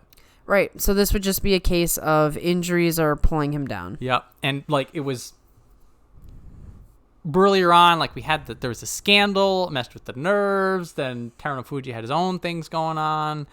And then we noticed he was injured. We didn't really couldn't get a beat on it. But this one for me was plain as day. I'm going through my notes. I'm wins by slap down, wins by slap down. There's no Terunofuji doesn't win by slap down. Right. There was a lot of slapdowns, as a matter of fact, in July. That was the go-to because everybody knew. Was slipping. Yeah, everybody knew that they were just one little hair's breadth away from slipping. So, once again, he is injured, but this is the kind of tournament that just wasn't for him. He was going to be affected by this. So maybe we can forget about July for him too. Yeah, forget it a little bit. Let's get him out of that. Let's get him out of that foot cast. Yeah. That he's walking around in. And then if he can get some power back, then maybe he'll come back. So, when Midorifuji came in the top division a while back, he had that hernia issue, super injured, and he just first fell down. It was the same deal. He's just he's fighting injured. He apparently can't come out. Yeah. Can't sit it out. He's just doing too well. So, he's in that rut now. Yeah, and that's the tale of small sumo, really. There's that too. He's a small guy. The small guys get beat up the worst, and they got to hang in. Stinks for them. It does stink. But could you imagine, though? I'm not advocating for weight class, because sumo's kind of cool that they don't. But could you imagine if Nishikifuji just fought a bunch of guys like himself? The USA Sumo Open does that. Oh, do they? Yeah. That makes sense. They have weight classes, and then there's an open weight. Okay. At the end. But it is interesting, because then you do see different styles. the smaller people versus the larger people. Well, that's why sumo is this way, but yes. boy, those small guys get punished. They do get punished, and it happens in the U.S. Sumo Open too. I think they're on YouTube. They keep all of their tournaments. They do it once a year. It's in California somewhere. I've been trying to catch pieces of it here and there. That I believe I use that as a way of curing my sumo sadness when you're waiting in between. During in-betweens, that I was able to catch up on some of their old stuff because they keep the videos up. Yeah, which is good because you never know when somebody's going to suddenly get into sumo and then realize, oh, there's something here right in America. Exactly. Yeah, good if you're on the West Coast, like you near the source. Yeah, exactly. So, Megashira 9 East, Takanosho 8 and 7. So he has a good fight with Takayasu. This is back when the Ozeki Takayasu. But all 5 of these days is like that weird not Takanosho that we've been looking at. Yep. This weird who the hell are you? But then right here, this stretch was like finally. Yeah. So what had happened? This is my theory: is that there's been a body double that's been fighting for Takanosho, and he's just been missing for years. And they finally found him, and coincidentally, he was training for sumo the whole time wherever he was missing. So he just comes right back in, and without anybody knowing. Nobody notices, except his sumo just overnight gets super good.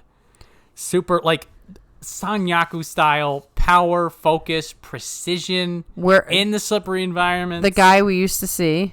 Yep. So he looks at Kinbozan and Hokuseiho. Those super tall guys. It's like, I'm going to Nodowa them. And it works!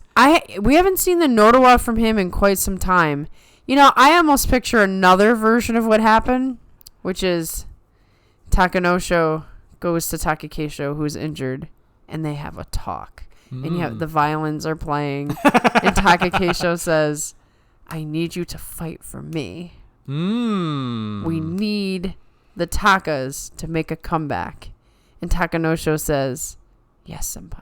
Yes. Ooh, I like that too. You know, so there's all these different positive. Both good energy. And you know what though? Maybe okay, let's combine the two. Maybe Takanosho defeats his body double, and then he has that conversation with Takakeisho. Yeah. Yep. And there we go.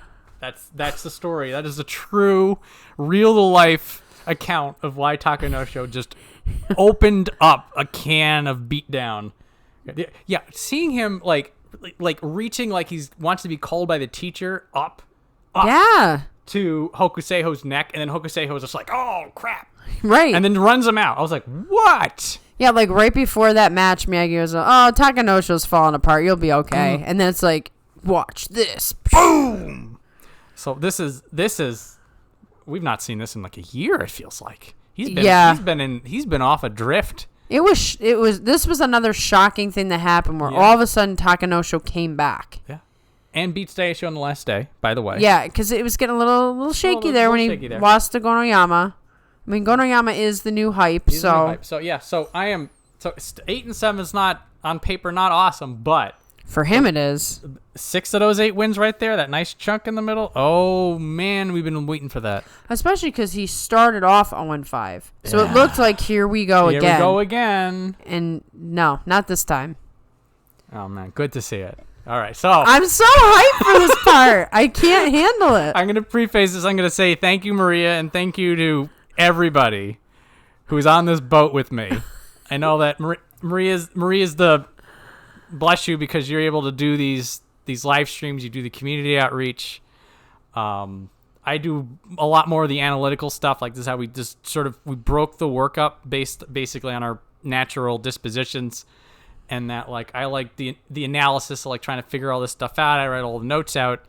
But like when it comes to the community outreach stuff, like the anxiety gets in, so it's a little bit rough for me. But then to hear like watching the live stream, seeing the comments, hearing all the outpouring, everybody going Hokutofuji Yusho along with me, Hokutofuji Yusho. By the way, I'm counting this as a Yusho because it's equivalent. 12-3. That was the Yusho in effect because it went to playoff. This was like. I went back. I was like, if I was a Tokushoryu fan in January of 2020, like it would have been the identical feeling. Yeah. You're looking at me, it's like he did it. Yeah. He won it. I was so happy. And when I think it was like right here, like I just started messaging you like day 7, day 8. Like in my mind personally, like you can't do Yusho races until day 8. Right. Because nobody has Kachikoshi. Right. And it's all first week, whatever. And so it's the second weeks when you start deciding. And now it's like Hokutofuji Yusho. Hokutofuji Yusho. It started off as a whisper. It started a whisper. Maria would send me messages like, I saw today's match. You can send it to me. And I said, it's Hokutofuji Yusho. I can't believe it. That was like a daily thing. And what's funny is some of the fans were like, how come it's not all over the page? Why do we not have Hokutofuji things all over the page? This is how you could tell Maria runs the media. And I was stuff. like, okay. And so I reached out to John. I'm like, the people would really like you to share Hokutofuji Yusho with them.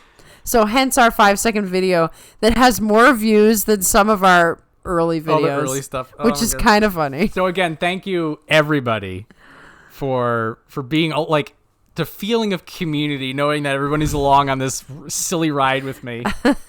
You know, it was fun. Yeah, like I'll just, sometimes like you're driving the hype bus and like no one's on the bus. You're just like, well, I'll drive it because I want it. But like this one, like I felt everybody. I like part of me feels like Hokutofuji like tapped into this energy. I know, right? He doesn't know it. He doesn't know it yet. But like the collective unconsciousness coming from the fans. Exactly. This is my version of reality. I think there was a story that Hokutofuji went back home for something and everybody was cheering for him and it gave him a little extra boost and he wanted to do well in this tournament for his hometown. Is his hometown like in range of the July Basho? I think so. Maybe he had a little bit of home crowd advantage. Yeah, he had a little something. Something. Not to bring it down, but he was a little heartbroken in the interview. I still need to go watch this interview.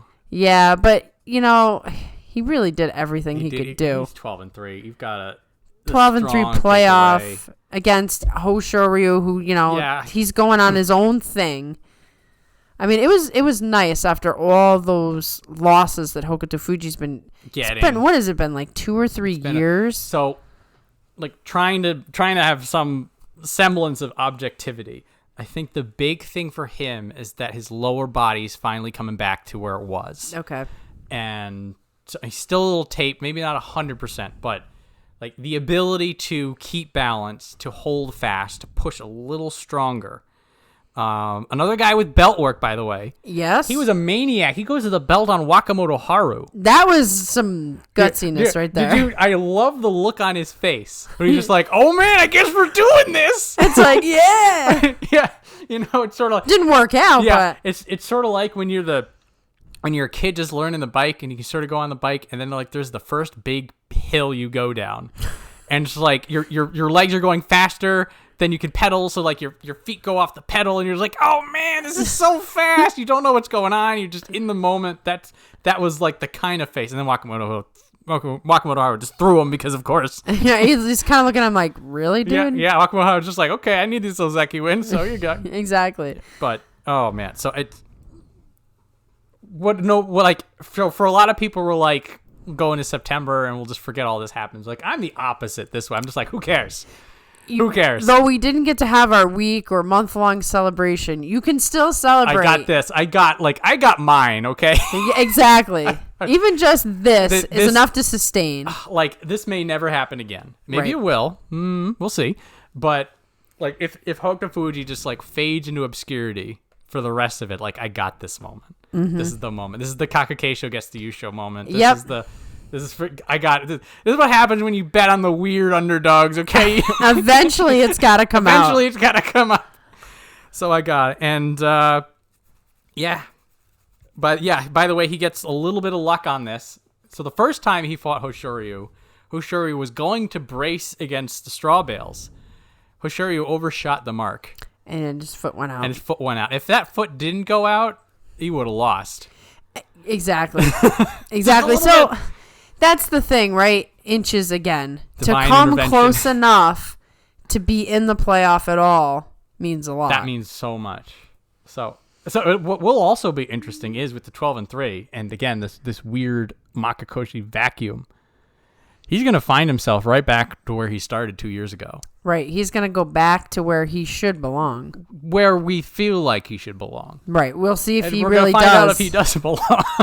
I mean, I'm sure this tournament took a lot out of him. It's, well, probably. But can he reverse the Takayasu thing? Like, can he do this again, but make it happen the next time? Maybe. This is all... I'd love to think so. Anyway, it's going to be like September. Well, first off, everybody's looking at September. It's like, should get a load of this guy. Yeah. There's going to be a little bit of that, even though he didn't win. A few more fans looking for autographs. Yeah. But he will be in a position where all of a sudden he's going to be fighting for Sanyaku again. Mm-hmm.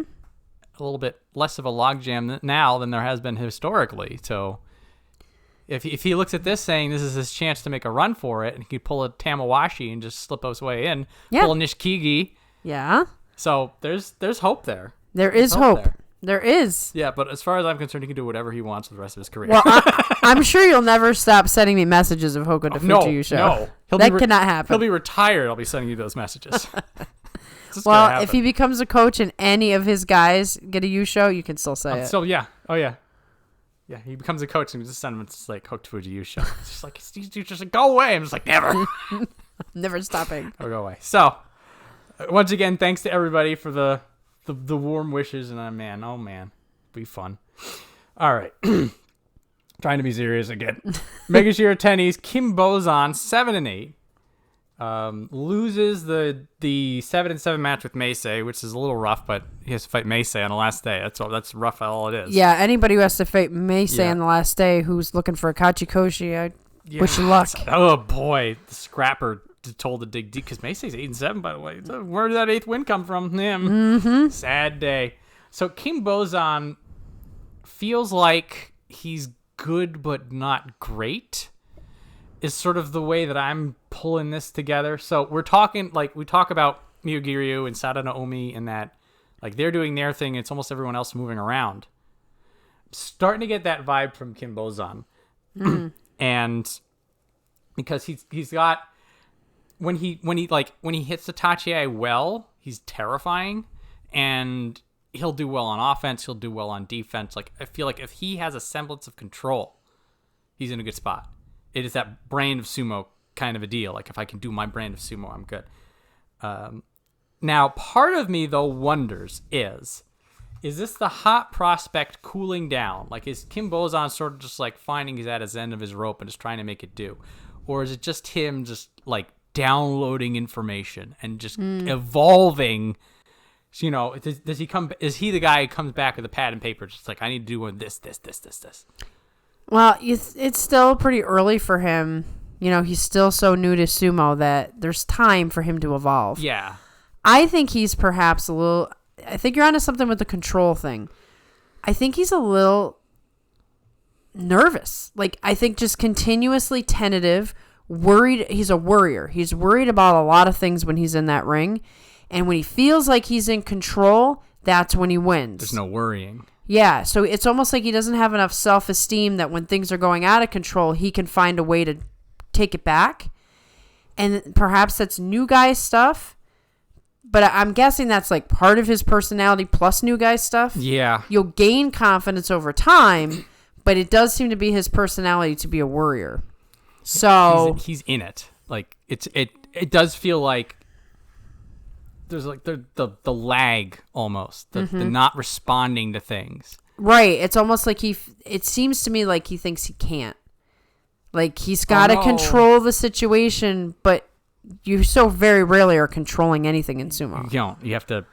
It's that instinct. You'll also hear sometimes people talk about just like my body responded on its own. Yeah, he doesn't seem to have that. There's some of that needs to get in there. Yeah, like, obviously he has it, but it's not tight. Yeah. Or maybe he needs to trust his body more. Maybe this is where worrying comes in. You throw it on manual override and then can't get it all done. But whether or not that gets resolved by itself, whether that's just something that's always going to be there, or whether that's something he can build on to refine, that's the question.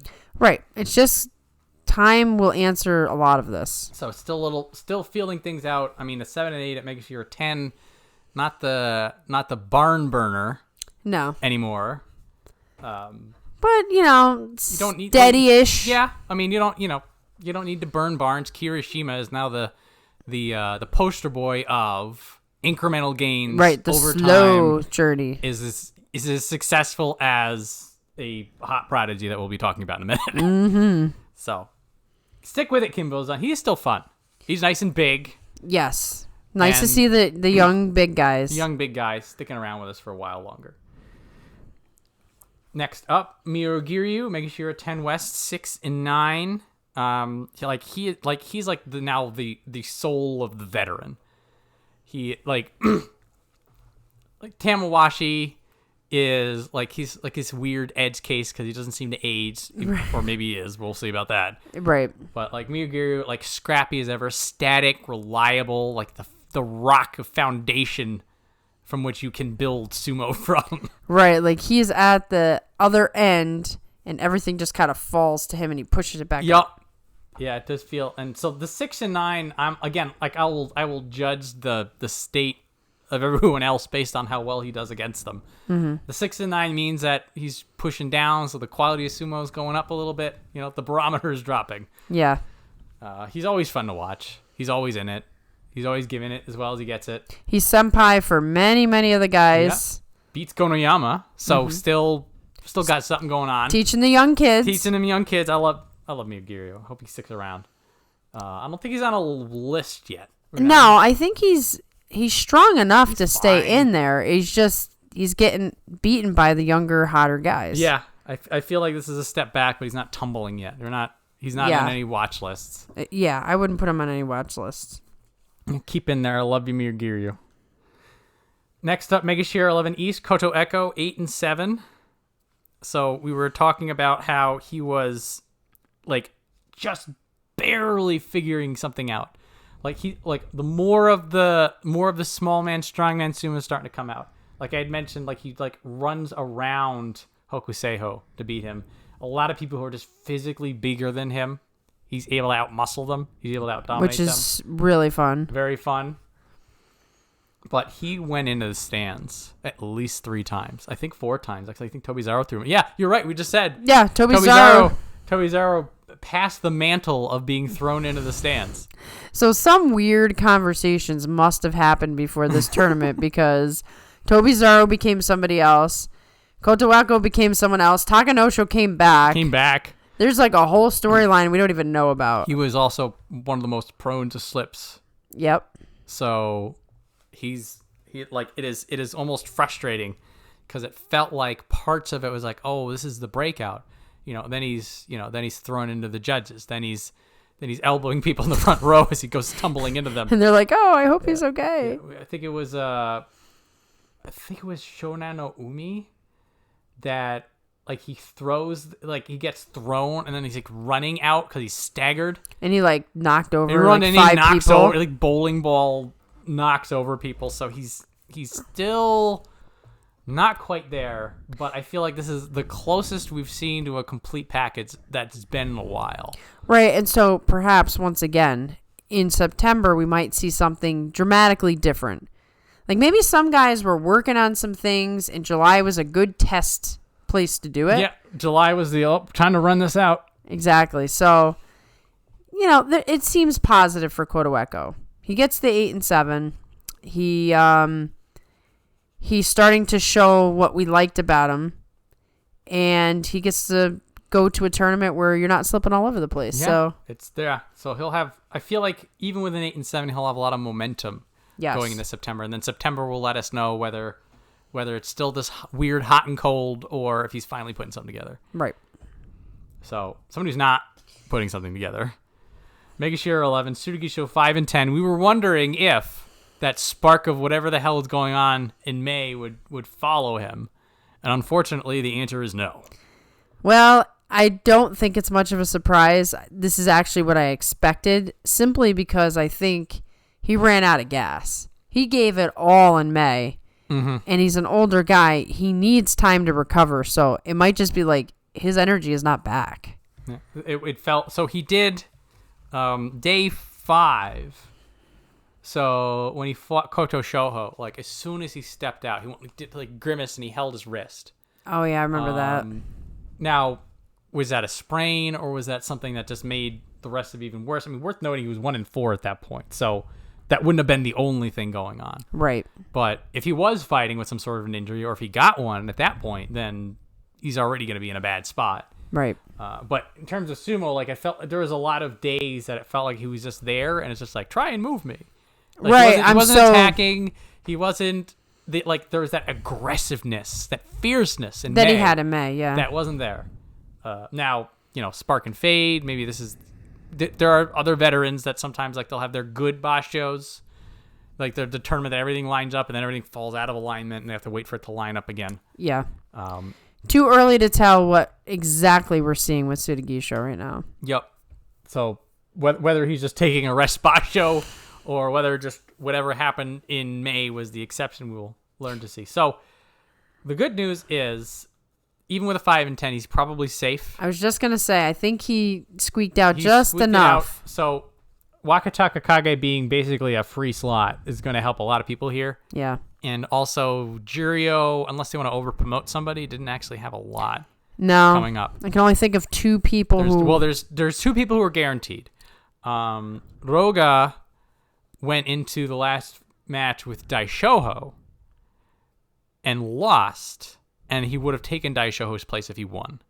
So I see them putting him on Juryo 1 East, and they're saying, win that match next time. Ooh, that's tough. Well, when we go look at Juryo, we can sort of paint the whole picture. Yeah. But there was a lot of interest in discussing the potential banzuke in the live stream. Oh, I was seeing some of that because this is a mess. I mean, this is a mess. Look at this mess. Look at this. Look at this. I know. Oh, 6'9", 5'10".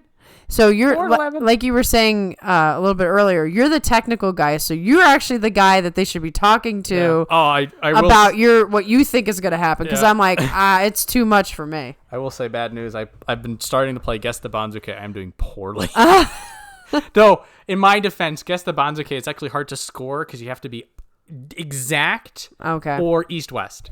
Got it. Well, that's So you can't really look at the overall points. You have to look at like how close were you in terms of are you good at predicting these things. I'll need to do that next time. I remember I was. I will not be joining Guess the Banzuke because my mind cannot handle that sort of analysis. I remember the first time I played was I think May. I was just like, I got this. I'll be good. I was almost in last place. I was like 1 plate away from dead last. No. I'm like, oh no, maybe I don't. And then I did like I wasn't in dead last, but I was pretty bad the next time around. So I'm improving. Let's say that. But yeah, I believe in your skill. Good luck in this mess. Yeah, no one's gonna do well with this one. Man, I don't think the Banzuke committee is gonna know what to do with this. No, they're gonna look at it and go, "Want to throw some dice?" Yeah, that's basically it. Yeah. So next up, Chiyoshima, Megashira 12 East 6 and 9, more hot and cold. I was mentioning this before. Like Chiyoshima, like he seems to be consistently spirited. Mm-hmm. He's always in it. He's always trying to go forward. He's mostly clean these days. And it's just that he's just permanently struggling. Yeah. Permanently trying to get it done. Sometimes it's crisp and clean and he gets it all done. Other days he loses to Bushozan. So that's rough. Yeah. He's just like his life is struggle now. Yeah, he's a struggler. He's a struggler. And it makes his wins all the sweeter. Yeah. But then it gets a little rough when you're looking at a match and you're just like, why you could have won that? What did you lose? And you almost Chiyoshima himself is almost just like, what happened? I had that. Right. It's like, I feel like we're all on this bus together. It's like there's an invisible fox that keeps stealing wins from him. Yeah, he's being cursed, which is unfortunate. We're not picking him for anything, so it's not us. No, not us, guys. We won't pick him. But we do nonsense polls, though. I will say that. I loved your Henka poll. Oh my god, that was fun for me. I'm glad a lot of people voted for nonsense poll. They're gonna make me gonna start voting on those and to go on my other account. There you go. So Chiyoshima also should be relatively spared. I think like if Daishoho is safe, then everybody above him is safe. Yeah. And I think Daishoho is safe, so we should be fine. Okay. But Chiyoshima is still struggling, hanging in there. Veteran Wiles, We may not see another breakout like he did a couple years ago. But he should be able to hang in. He'll be able to hang in for a while yet, I think. There's no risk. Yeah. So next up, Waka Takakage, who is here on ceremony. I hope he's doing well. I hope he had a nice couch to put his foot on to watch the tournaments. I hope he rests. I hope he's happy. I want to see him in 2 years. Oh, that's so sad. When you put it like that, 2 years. Ugh. Well, that's like it's going to take him a year to recover, right? Yep, and then a year to come back. If everything goes 100% like the way it's supposed to go. I mean, these sumo people, they're in ridiculously good shape. Look at Tomokaze. He almost got the Yusho. He was 2 matches I off. wish he got the Yusho because then we'd be a little closer to having him. But he'll be high up. He'll be high up. Yeah. He's in the wings, ready to go. Pleasant surprise. But Waka Takakage will also be the last time we talk about him until 2025 when he makes his triumphant return. Wow. Okay. Well, we'll miss you. We did this with Asanoyama. We did. We were just like, man, we're not going to talk about him for 2 years. And now we're talking about him. A ridiculous amount of time went by. And then we're like, wow, he's back. It was like a blink of an eye. Well, in some days, it felt like an eternity. And then other days, we're just like, oh, yeah, he left and he came back. What's the big deal? What was I so worked up about? Time does not make sense. Dilating weird around sumo. So anyway, Waka Takakage, God bless, Godspeed, good health and safety. All that stuff. Get some painkillers. I hope you got a chocolate smoothie out of this or something. Seriously. You come out of surgery, you're just like, I need some food. All right. So now we're going to start talking about the hotness prospects. Mm-hmm. Yeah. So almost all of them lived up to the hype. Yep. Well, the 3 new people to the top division. Yes. The 3 new that had never been here, they all did what they needed to do and beyond. And got special prizes. Yeah. And the first one is Gonoyama. Now, Gonoyama is my new, I'm rooting hard. Not that I'm not for the other guys, but Gonoyama's my guy, So I'm glad to see that. 10-5. Yes. And so because he had won the Jiryusho, he's all the way up here at Megashira 13. And pulled to 10-5. So and he still gets a 10. Like they all 10-5, 10-5, 11-4, all double-digit victories, all doing really, really well, and he's got good rebuilding of momentum. So he actually fought Tsurugisho on a day that Tsurugisho didn't want to lose. Mm-hmm. Tsurugisho had him going back in that, with the same kind of sumo that Tsurugisho was getting that 9-6 for. Yeah. Gonoyama resists at the edge, reverses 400 pounds of guy, driving you back on the belt. So he's good on defense and was just crushing people. Yeah, and I got a little worried that little spot in the middle there, the 4 losses in a row. I'm like, oh no, is he going to fall apart? And then he just brings it back together like a professional would. So yeah, this is a guy who's we're going to see more of, and hype is real for him. He did lose the Hakuoho, which was something else because he had been so dominant against him in Juryo. So that's an interesting... interesting evolution of the dynamic. Yeah. But the way that people fight in Juryo in the top division... Of course, it's two different worlds. It is 2 different worlds. But I was glad to see the double-digit wins and the special prize for him. Yes. And yeah, we're getting that. Like you were mentioning, here's the surge coming to push up.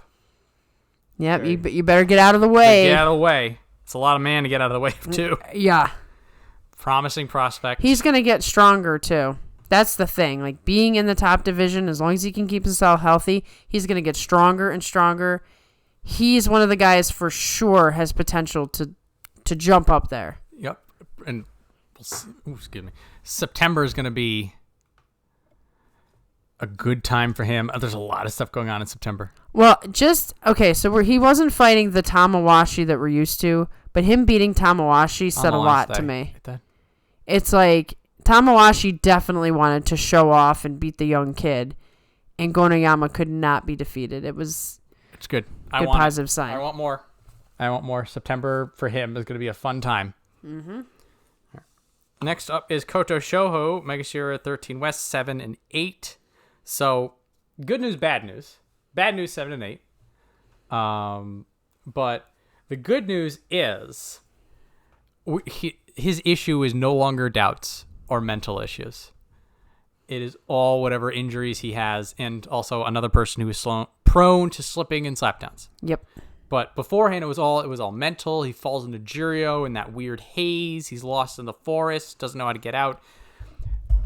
He fights Hokuseiho here. He's already got his Makakoshi. He goes after that belt, and he just lifts that man up. He's just like, I'm beating you. Mm-hmm. And like, you look on his face, it's like, ugh! Right? He was into it. He was engaged. He was like, he was going to kill somebody. Right. But he goes for the belt. And he wins. So, like, that match for me told me everything that I needed to know. Also, the match with Kinbozan right here. This was a fun, wild match. Because Kinbozan has him dead to rights. He staggers. Kinbozan a little hesitant. Kotoshoho turns it around in that half second. Just like, you gave me the moment. Mm-hmm. And then he just, like, that killer's edge almost. Right, which he had been missing. So there's that aggression. There's that hunger that we're seeing in these two matches against two people that are, they didn't have a good time of it, but both of them, they're big. Yep. And they're probably looking at Kotoshoho as a win. Yeah. Not today. Right. He set himself up to be a challenge when in the past he was an easy pushover. Yes. So this is a good looking 7 and 8 for him. And he's still a little bit lower down the banzuke than I'd like. But if we get these like four days of matches, if we get more of this going on and he can start healing up, he's gonna be rebuilding himself. Because he should be one of those guys like Kotonowaka. Like, he should be able to be, at least in Sanyaku, in theory. He's got a lot of good skill set that's not turning into wins. Yeah, he's got the youth, the power, the technique, the mind, the desire. It seems like things are coming together for him. Mm-hmm. September will, like a lot of people, sort of like we see some stuff in July now. Let's see how much of it makes it out. Yes, I'm a little optimistic. So Daieisho 6 and 9 saves his butt on the last day by beating Roga. If he lost to Roga, that would have been That would have been the swivel. Yep. So they do like those swivel matches on the last day. And so Daieisho has at least enough to stay out of Juryo for July. But he's going all the way down. He's going all the way down. Now, depending... 16 or 17. Yeah, he'll be all the way down there, depending on how... Because everybody, with the exception of Bushozan, who's going to Juryo, everybody else had a great day. Yep. A great tournament. So he's gonna be sitting on the bottom rung, just right next door to it. And so he did have some sort of an injury, had a taped leg on day 10.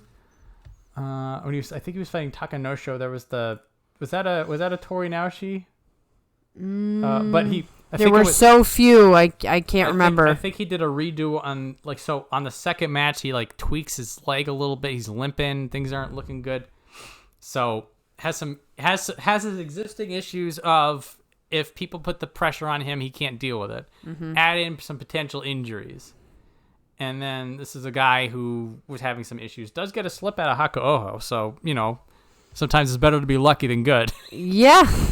You'll take whatever will produce a win. So, again, this win was so important for him. Because it does show, when it matters, he's just like, okay, I'm going to dig deep. I'm going to get this win. I'm going to get this win against a very dangerous opponent. Well, and Daieisho has been around a long time, so he knows what he has to do, and Roga's just so green. Yep, and he's not going to have the same, oomph to get that win at the end.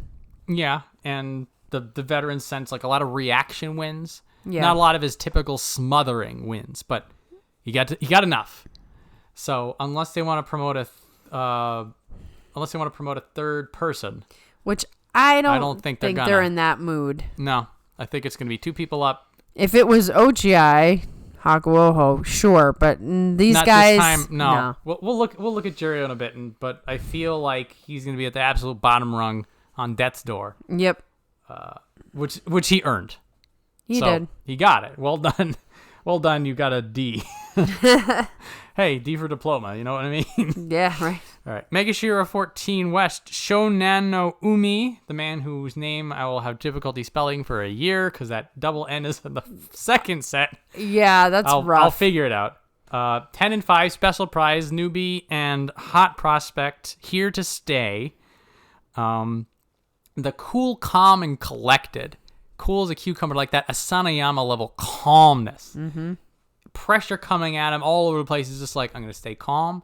I'm going to move with the energy. I'm going to find the opening. He believes in himself. He believes. And, he is, he's quite popular. A lot of people were, I kind of didn't have my eye on him because I got too caught up in the hype with Aoiyama and Hakuoho. And as I'm starting to watch him fight, I'm like, this dude is big. He's big. He's powerful. He knows how to handle. He does. He's not awkward like Hokuseiho, who's like, what do I do? He just looks like somebody who's been fighting a lot longer than he has. So for me, my sort of like the moment that I'm like, this is what's all about him. So you look at this at a glance, Kotonowaka, he loses. You're just like, oh sure, Kotonowaka beat him. No. Kotonowaka lost to him. He stepped out while throwing. Yep. That's the rough edge to stand off.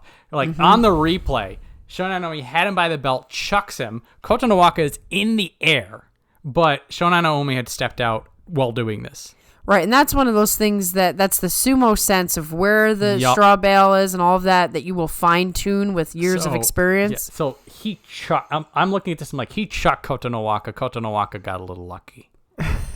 Which then you think back around to that 11 and 4 from Kotonowaka, and you're like, hey, that's a chain reaction. What if that that would have been a 10 and 5 if that foot was in, and now you're looking at Shonanoumi a little different. It's like that would have been 11 and 4 for Shonanoumi instead. Right.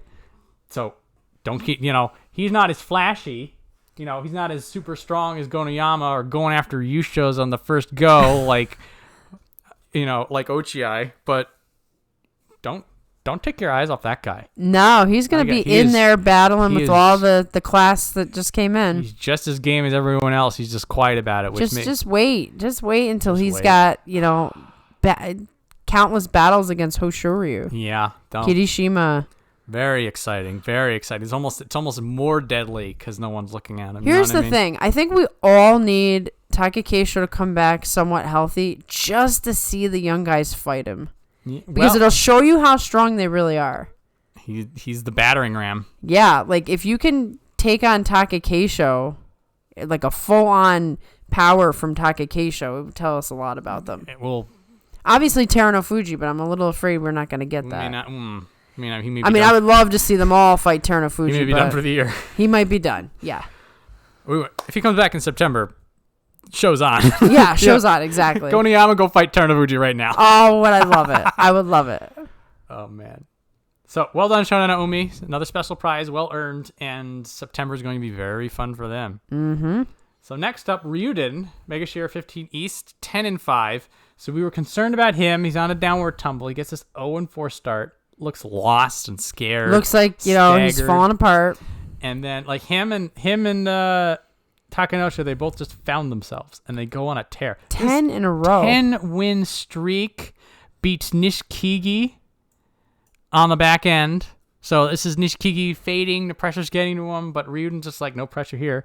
Beats Hakuoho, outmuscles him on the belt. That's something. Considering where it came with him. So Ryuden strips it around. So the big problem with Ryuden was, if he couldn't get the belt, like that was the thing. Mm-hmm. And there was then issues that sometimes he would get the belt and he would still lose. Both of those are fixing around now. He would be getting wins with some thrusts. He would do some like body locks, arm locks, like just using the power but another way. Yep. So could be signs that he's sort of like, I got to switch it up. I got to dig, he can't just rely on the one trick anymore. Right, people know what the trick is, and they're beating him. Yeah, and you had tuned me into this, and now I'm being very acutely aware of it. But typically, if Kageyaki is doing well, so is his stablemate Ryuden. Yeah, they do kind of go as a pair. There's a bit of an energy sharing going on. Yeah. So Kageyaki getting the Kachikoshi coming back from Juryo feeds into Ryuden, who then feeds back, and those two are connected by an unseen link. Yes, I agree. And so, we always say it's that there's the X factor, there's the brother, the stable, the team. So stablemates can function like brothers, you know. You live together and spend all that time together. I'm glad that Ryuden didn't just surge and then fade into the sunset like it looked like he was going to do. It did look. I was scared because Ryuden, like it's like you're doing too well to do this to us. Right. We don't need to lose people this way. God, like, don't lose somebody, like, particularly once they hit Megashira 4. Yeah. 4 or 5, like, just comes back out of nowhere and just looks awesome and then just immediately falls apart. Yeah. That's a rough sell. So, thanks, Ryuden, for turning that around for us, showing us that he still got it and still just as deadly as ever. And maybe a little less streaky, but you know what? That's me getting picky. Yeah. I'm not going to put that on him. So just keep doing Ryuden things and we'll all be fine. Exactly. So next, okay, so we've got some really, like, the rest of this banzuke, with one exception, is just all good news. Yes. It is all good news. And that's not always the case at the bottom. Particularly good news out of people that we were preparing for the worst. And one of those was Takanosho, who gets a 9 and 6 at 15 West. Nice surprise. Back off the list for now, which is it's always good to scratch that name off a list, even if that name was written like 5 times. Yeah. Takanosho just putting us through this cycle. But want to talk about people beating Hakuoho. Both of these guys. What's interesting about that is Takanosho, who's on, he is going to do that to a young guy. Oh, yeah. No matter who he is. Oh, yeah. I mean, the Yokozunas would always have Takanosho come and train with them. He's just, and the way he beat Hakuoho with raw power, and also, like, it was a common. It's like he pulls on Hakuoho and then he pulls him the other way, like that like muscle bound badass kind of a win. Right. It's like, I will rip you off balance. Yeah. So like it was like, for that moment he just 10 years younger, and it looked great. So I feel like for him, he had to pick his battles.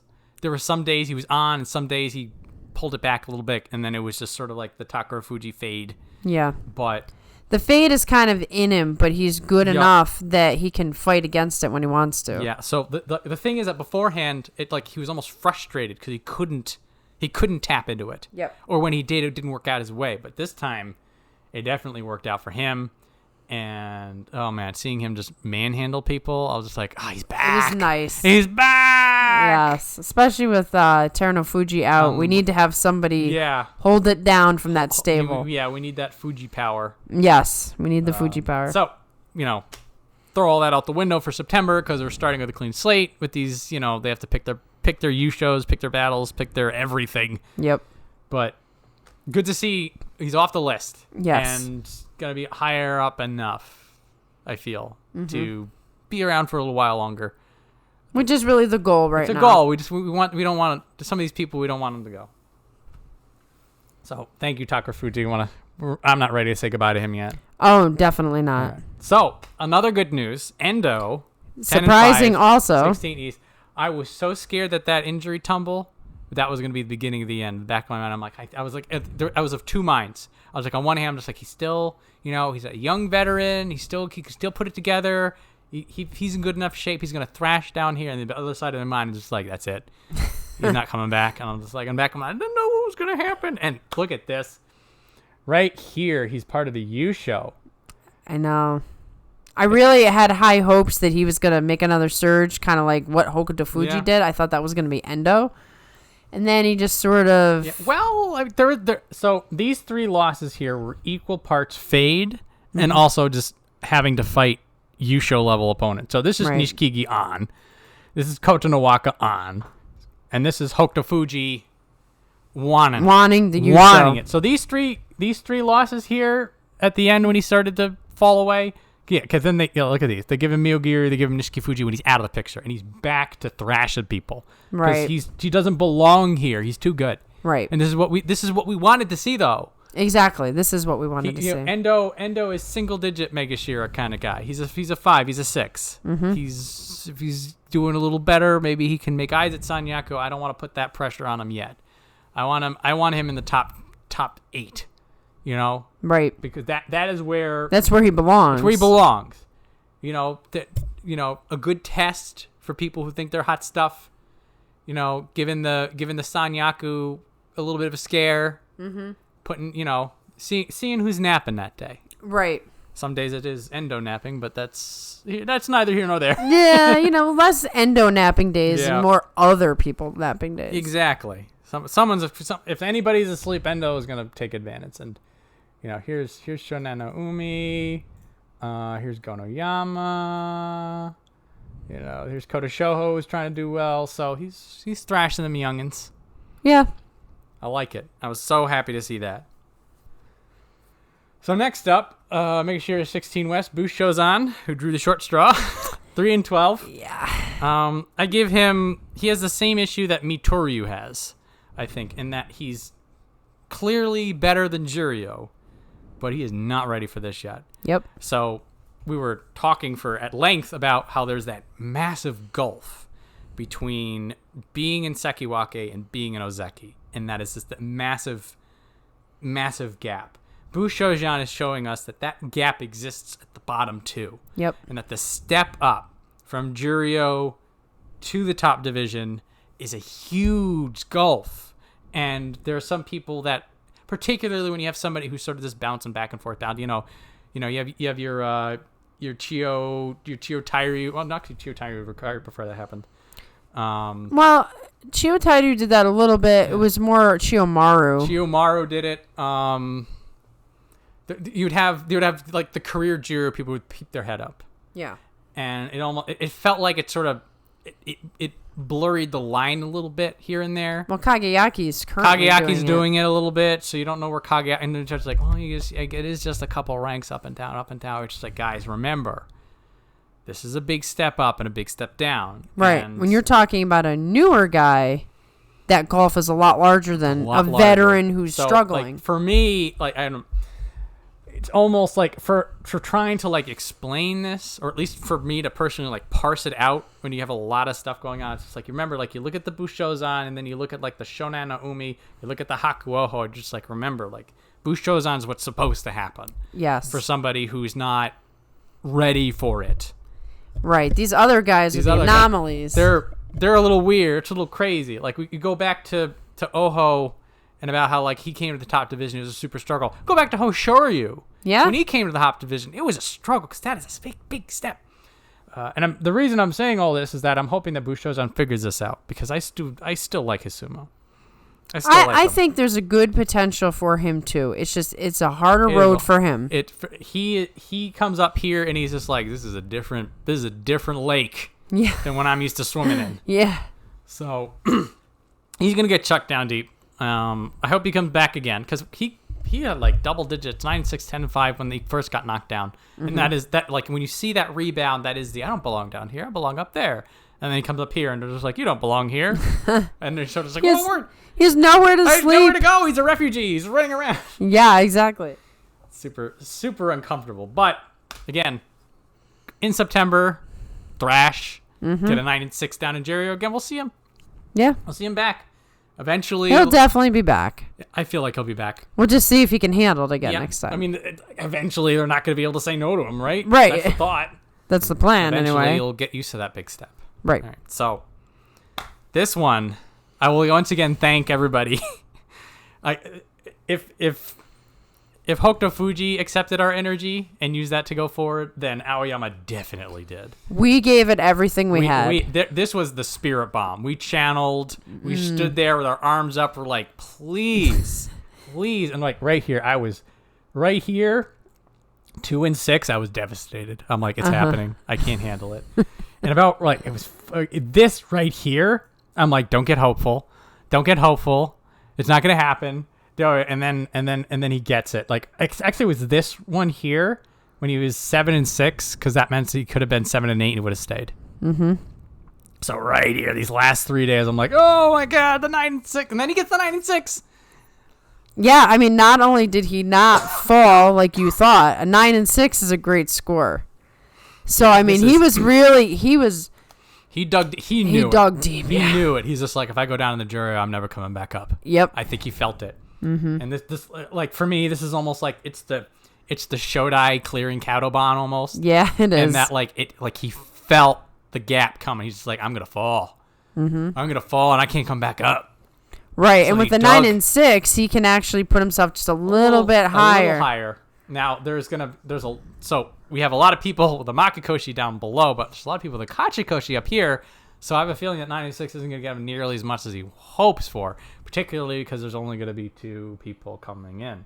Right. So, not to rain on his parade, but to say that he will have a little bit of a buffer, but really the fact that we're going to see him in September at all is just a treat for me. Yeah. So you got a lot of good things out of the special. I got a lot out of July. It was, I feel almost like excessive amounts. I feel like I stole something from somebody. I'm a little nervous. I'm going to get a call and be like, okay, now your time to pay up. Yeah. You owe a debt in September. I owe a debt now. I'm like, oh boy, I don't know. You owe it to Hakuoho. Yeah. So, he's coming to collect. Aoiyama, nice 7-win streak. A lot of streaks. Yeah. Pretty streaky. No, there wasn't a lot of guys win-loss. No. It was like, let me just win for 10 days in a row. So, last, and I am pleased to say we will no longer need to wait nearly this long to talk about this guy in the future. Hakuoho, 11 and 4, special prizes. The hype is real, as we've been saying. Hakuoho is so on fire. We're talking about him on like 4 other people. Yeah, here he is in the very last spot. God. Doesn't even have a top knot yet. 3rd tournament in sumo ever. 19 years old. Amazing.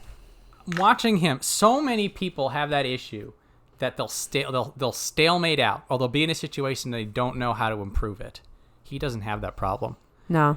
Every time there's some sort of like the energy evens out, the momentum evens out. He's always moving. He's always advancing. Even when he was doing leans in his matches, he's always active. He's always shifting. He's always looking for things. And that is all the mind. That is all that prodigy head of his. That now that we're seeing it at the top, that you're like, prove it here. Exactly. On primetime television, and he sure as hell did. Well, here you see why Hakuoho believes in him so much. Why Hakuoho wanted to name him Hakuoho Yes. and had to settle for throwing an O in the middle. So you can see that it's Hakuoho himself that has the mind, but you can also see the coach with the mind, showing him how to use the mind. This is a match made in heaven right here. This is every time, like when Kinbozan come up, when all these prospects up top, like we all want everybody to do well here. We're not going to poo-poo on anybody unless there's some fun to be had in it. Right. But like at the end of the day, like we want everybody to do well, want to be happy, want them to be good. But Shonanoumi and Gonoyama, all the new people coming up, are looking at all of them. I'm like, it's like we're saying, it's different up here, guys. You can be as streaky and hot and prospecty all you want in Juryo, but you got to prove it. Mm-hmm. This guy almost gets a Yusho. And I think Hoshoryu was on fire. I think Hakuoho could have taken Hoshoryu, who wasn't on fire. Excuse me. A Hoshoryu who isn't trying to get the Yusho and the Ozeki at the same time. Yeah. Who isn't burning like the sun. Yeah. I think so too. And here's the thing: in 2 years, give Hakuoho 2 years at this. Oh man. But we have to worry about that shoulder. That shoulder was a little concern. There, he had that crash out. What day was that? Who was he fighting when he landed and he's kind of holding his shoulder? I think it was Daieisho. I think it was right here. And I'm just like, are you kidding me right now? Well, that's what sucked about it, because he was 7-3. Yep. 6-3. So we're but like, yet somehow he comes back with the shoulder that's clearly hurt and does what he did. Can you imagine if Hoshoryu didn't win? What kind of conversations we'd be having today? Wild. Well, he would have been all the way up. Oh, He would have broken all sorts of records. I think he already kind of has. I think he's tied for some of them, just because of like physical time on some stuff. Right, a lot. Yeah, physical time ones. You just get this one shot at those. Yep. Yeah, and so I'm looking at this. I'm like, Hakuoho turned Yokozuna at 21. He's gonna be 20 in August. It can happen. He's gotta do the necessary workout for that shoulder. Yes, he does. He's got a bulked out shoulder. First, he's got to heal it. Then he's got to bulk it up. But he's got so many other things if he can stay healthy. Yeah. So we get a little taste when he's fighting Hoshoryu of what's to come. Well, I mean, he beats Abi, Nishikigi, Hokutofuji. Takayasu was not the Takayasu, but still, to face that match and take him on as an equal was something else. When Asanoyama came back into the top division, he was down here, and we're sort of just like, he's back, but he's not really back. We want the real fights. I'm thinking the same thing for him. Now I'm thinking about him fighting Kotonowaka. Yeah. I'm thinking about him fighting Daieisho. Yeah. I'm thinking about him fighting a really scrappy Tobizaru. I want to think about him fighting Takakeisho so bad. Terunofuji. Like, you go through the entire top. Kirishima. You want all those fights for him. Right. So you're looking at Hakuoho, you're just like, get up there. It's like every single tournament, I have something that I am just so hyped beyond belief about. I mean, I had butterflies in my stomach watching him fight Hoshoryu. I can't remember the last time I was, with the exception of any Takakeisho moments, I felt like genuine like energy surging through me. And then they're doing the stare down. I'm like, oh, the energy in that. I felt the energy through the computer screen. I'm like, this is what I need right now. So bad. And I can just picture like when he leaves, Miyagi is going to have a talk with him, but it's not the same talk he's having with Hokuseiho. No. So, well done, Hakuoho. You've gotten at least 2 more fans. And with you being at the very bottom, there's a good chance that anybody listening to this podcast might make it all the way through that they wouldn't normally. So thank you, Hakuoho. Yeah, helping our numbers a little bit. So that is our 42. There was a lot of special prizes this time around. Amazing amount. There's been times where there's been none. Mm-hmm. This time, 2, 3, 4, 5, 6, 7, 8 special prizes. So we get the outstanding performance to Nishikigi. Well deserved. Yes. For manhandling Yokozuna and almost running away with the entire thing. We get the fighting spirit prize to Hoshoryu, deserved. Kotonowaka, nice of them to do that. Hokutofuji, thank you very much. Konoyama, Shonanoumi, and Hakuoho as the 3 prospects with double digits. Amazing. So, there's a lot of people doing really well. Yes. And then Hakuoho also gets the technique prize for looking real good doing it. Yeah. And so that I do not remember there being a time where there was this many special prizes. Oh, no. Once. I don't think in the time that we've been watching it has happened. Not this many. Like there's been like one of each or maybe like 4. Yeah, I think I've seen like one of each and then one other guy gets Kanto show. Yeah. I 4 I think is the max we've seen. So this is everybody gets the prize. So this for me, I'm seeing the Sumo Association looking at how fired up people are doing, how despite there being no strong leader, no strong Yokozuna, that everybody else is bringing the game up. Right, and then it's just a matter of time before something good happens. Yes. And by the way, this is a full invitation for Terunofuji to come back and beat the crap out of every single one of them. So beautiful would that be? It's September, 15-0 from him. Just to sort of just come back. Just to be like, yeah, what? Yeah, it's just like, who's wearing the white belt? Who gets the special ring in entry ceremony? Not any of you. Who fought from the bottom to get back up to the top? So, yeah, this is not a poo-poo. No. On Terunofuji. I want to be absolutely clear. I want him to come back as badly as I want Hakuoho to fight him. Yes.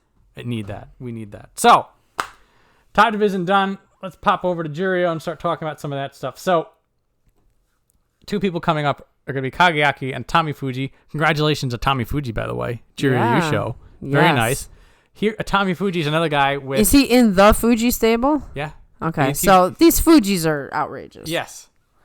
Yeah, so he had the Midorifuji effect as well, same as Busho's on, that he comes back up and it's just a gulf. Anybody who comes running out of Juryo with the cup, that's a statement. Yes. That's a statement saying these guys are chumps. Yep. So I am very excited to see him coming back with the nerves shaken off because he's already been at the top once, with the cup, which is going to boost him up a little bit higher. Mm-hmm. It's a lot of It's what you're supposed to do at Juryo 1. You're supposed to win the cup. Supposed to win the cup. So this is going to be very fun.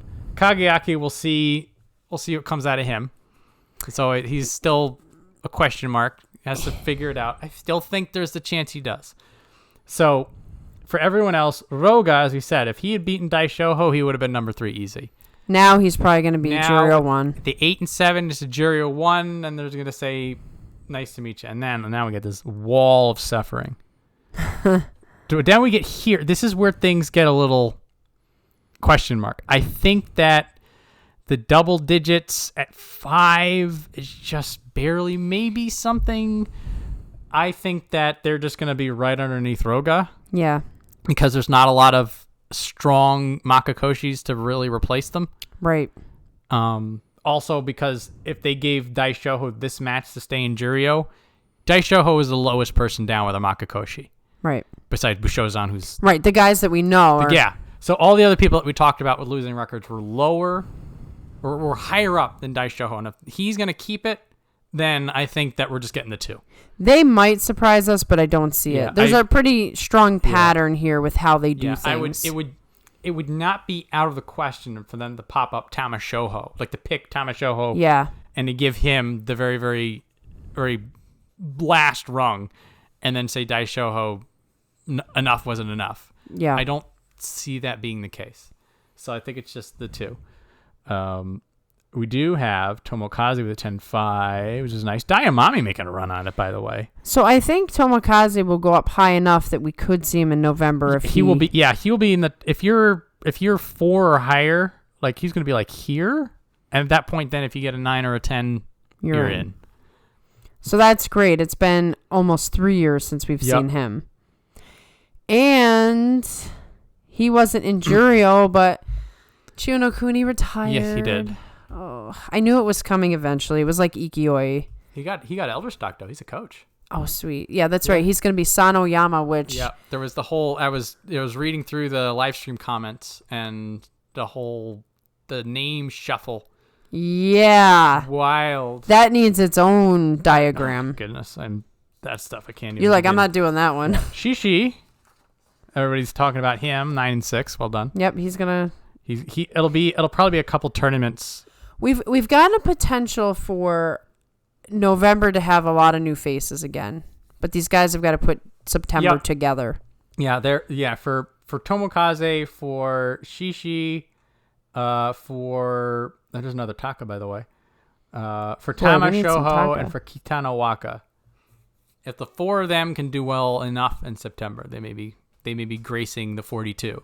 Yeah, we'll have to see. That's all on them, though. Yeah, that's a lot of men, and, unless some of our veteran guys that we're just trying to keep around start losing, they're going to have to wait. They're going to have to wait. They're going to need the space. And that is July. What a wild one. Because it felt like it was a month long. It really did feel like a month long. And there's so much that happened, so many storylines. 2 different worlds. Like, you have the craziness, but then you have how it ended perfectly. Clean ending. And, this is to have, here's the cup from Hoshoryu, gets his 33 wins, has the Yusho, wins in a playoff, beats Kirishima, so, it just checks all the boxes for, get in there. We've had, more normal tournaments and not have such clean endings. Yes. So. Yes, more, stuff that is just weird, wild uncertainty. So this is, the clean cut and dry. 3 Ozeki going into September. We have so much to look forward to in September. Yeah. A lot of show me what you got going on in September. Turning the page to a new chapter. A lot of forget July. Mm-hmm. So a lot of people are going to come into September and they're going to be putting feet down and be like, okay, this is what I'm about. Yep. Yeah, and I'm not going to say that the Ozeki runs are dead, but they're on life support. Yeah, if you're a Sekiwake and you weren't Ozeki now, you're probably not going to be Ozeki later. No, you might have to wait till next year. Yeah. So, it's a lot of stuff. It is a lot of stuff. Thank you for joining us and all that stuff. Thank you for participating very actively in the live streams. It makes it worth it to me to come on if everybody wants to talk. Thanks to Maria for running all of the community stuff during the tournament. Sure. Hopefully Yes. we'll get some more social media, like maybe Instagram or Twitter or something, just so you guys can follow us a little more. But either way, I do like doing community posts on YouTube, so you can definitely find me there with some more silly polls. I might even do a quiz.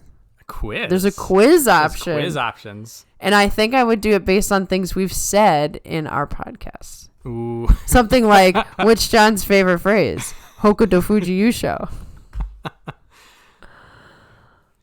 So yeah, look forward to that. More to come. Yeah, we'll be. Yeah, September can't come. It can't soon come enough. fast enough. Cannot No. come fast enough. Done with summer. Let's go. Plus, September is always my birthday Yusho, so Oh, it's always pumped about that. Thank you, everybody, for hanging out with us. And we will see you soon.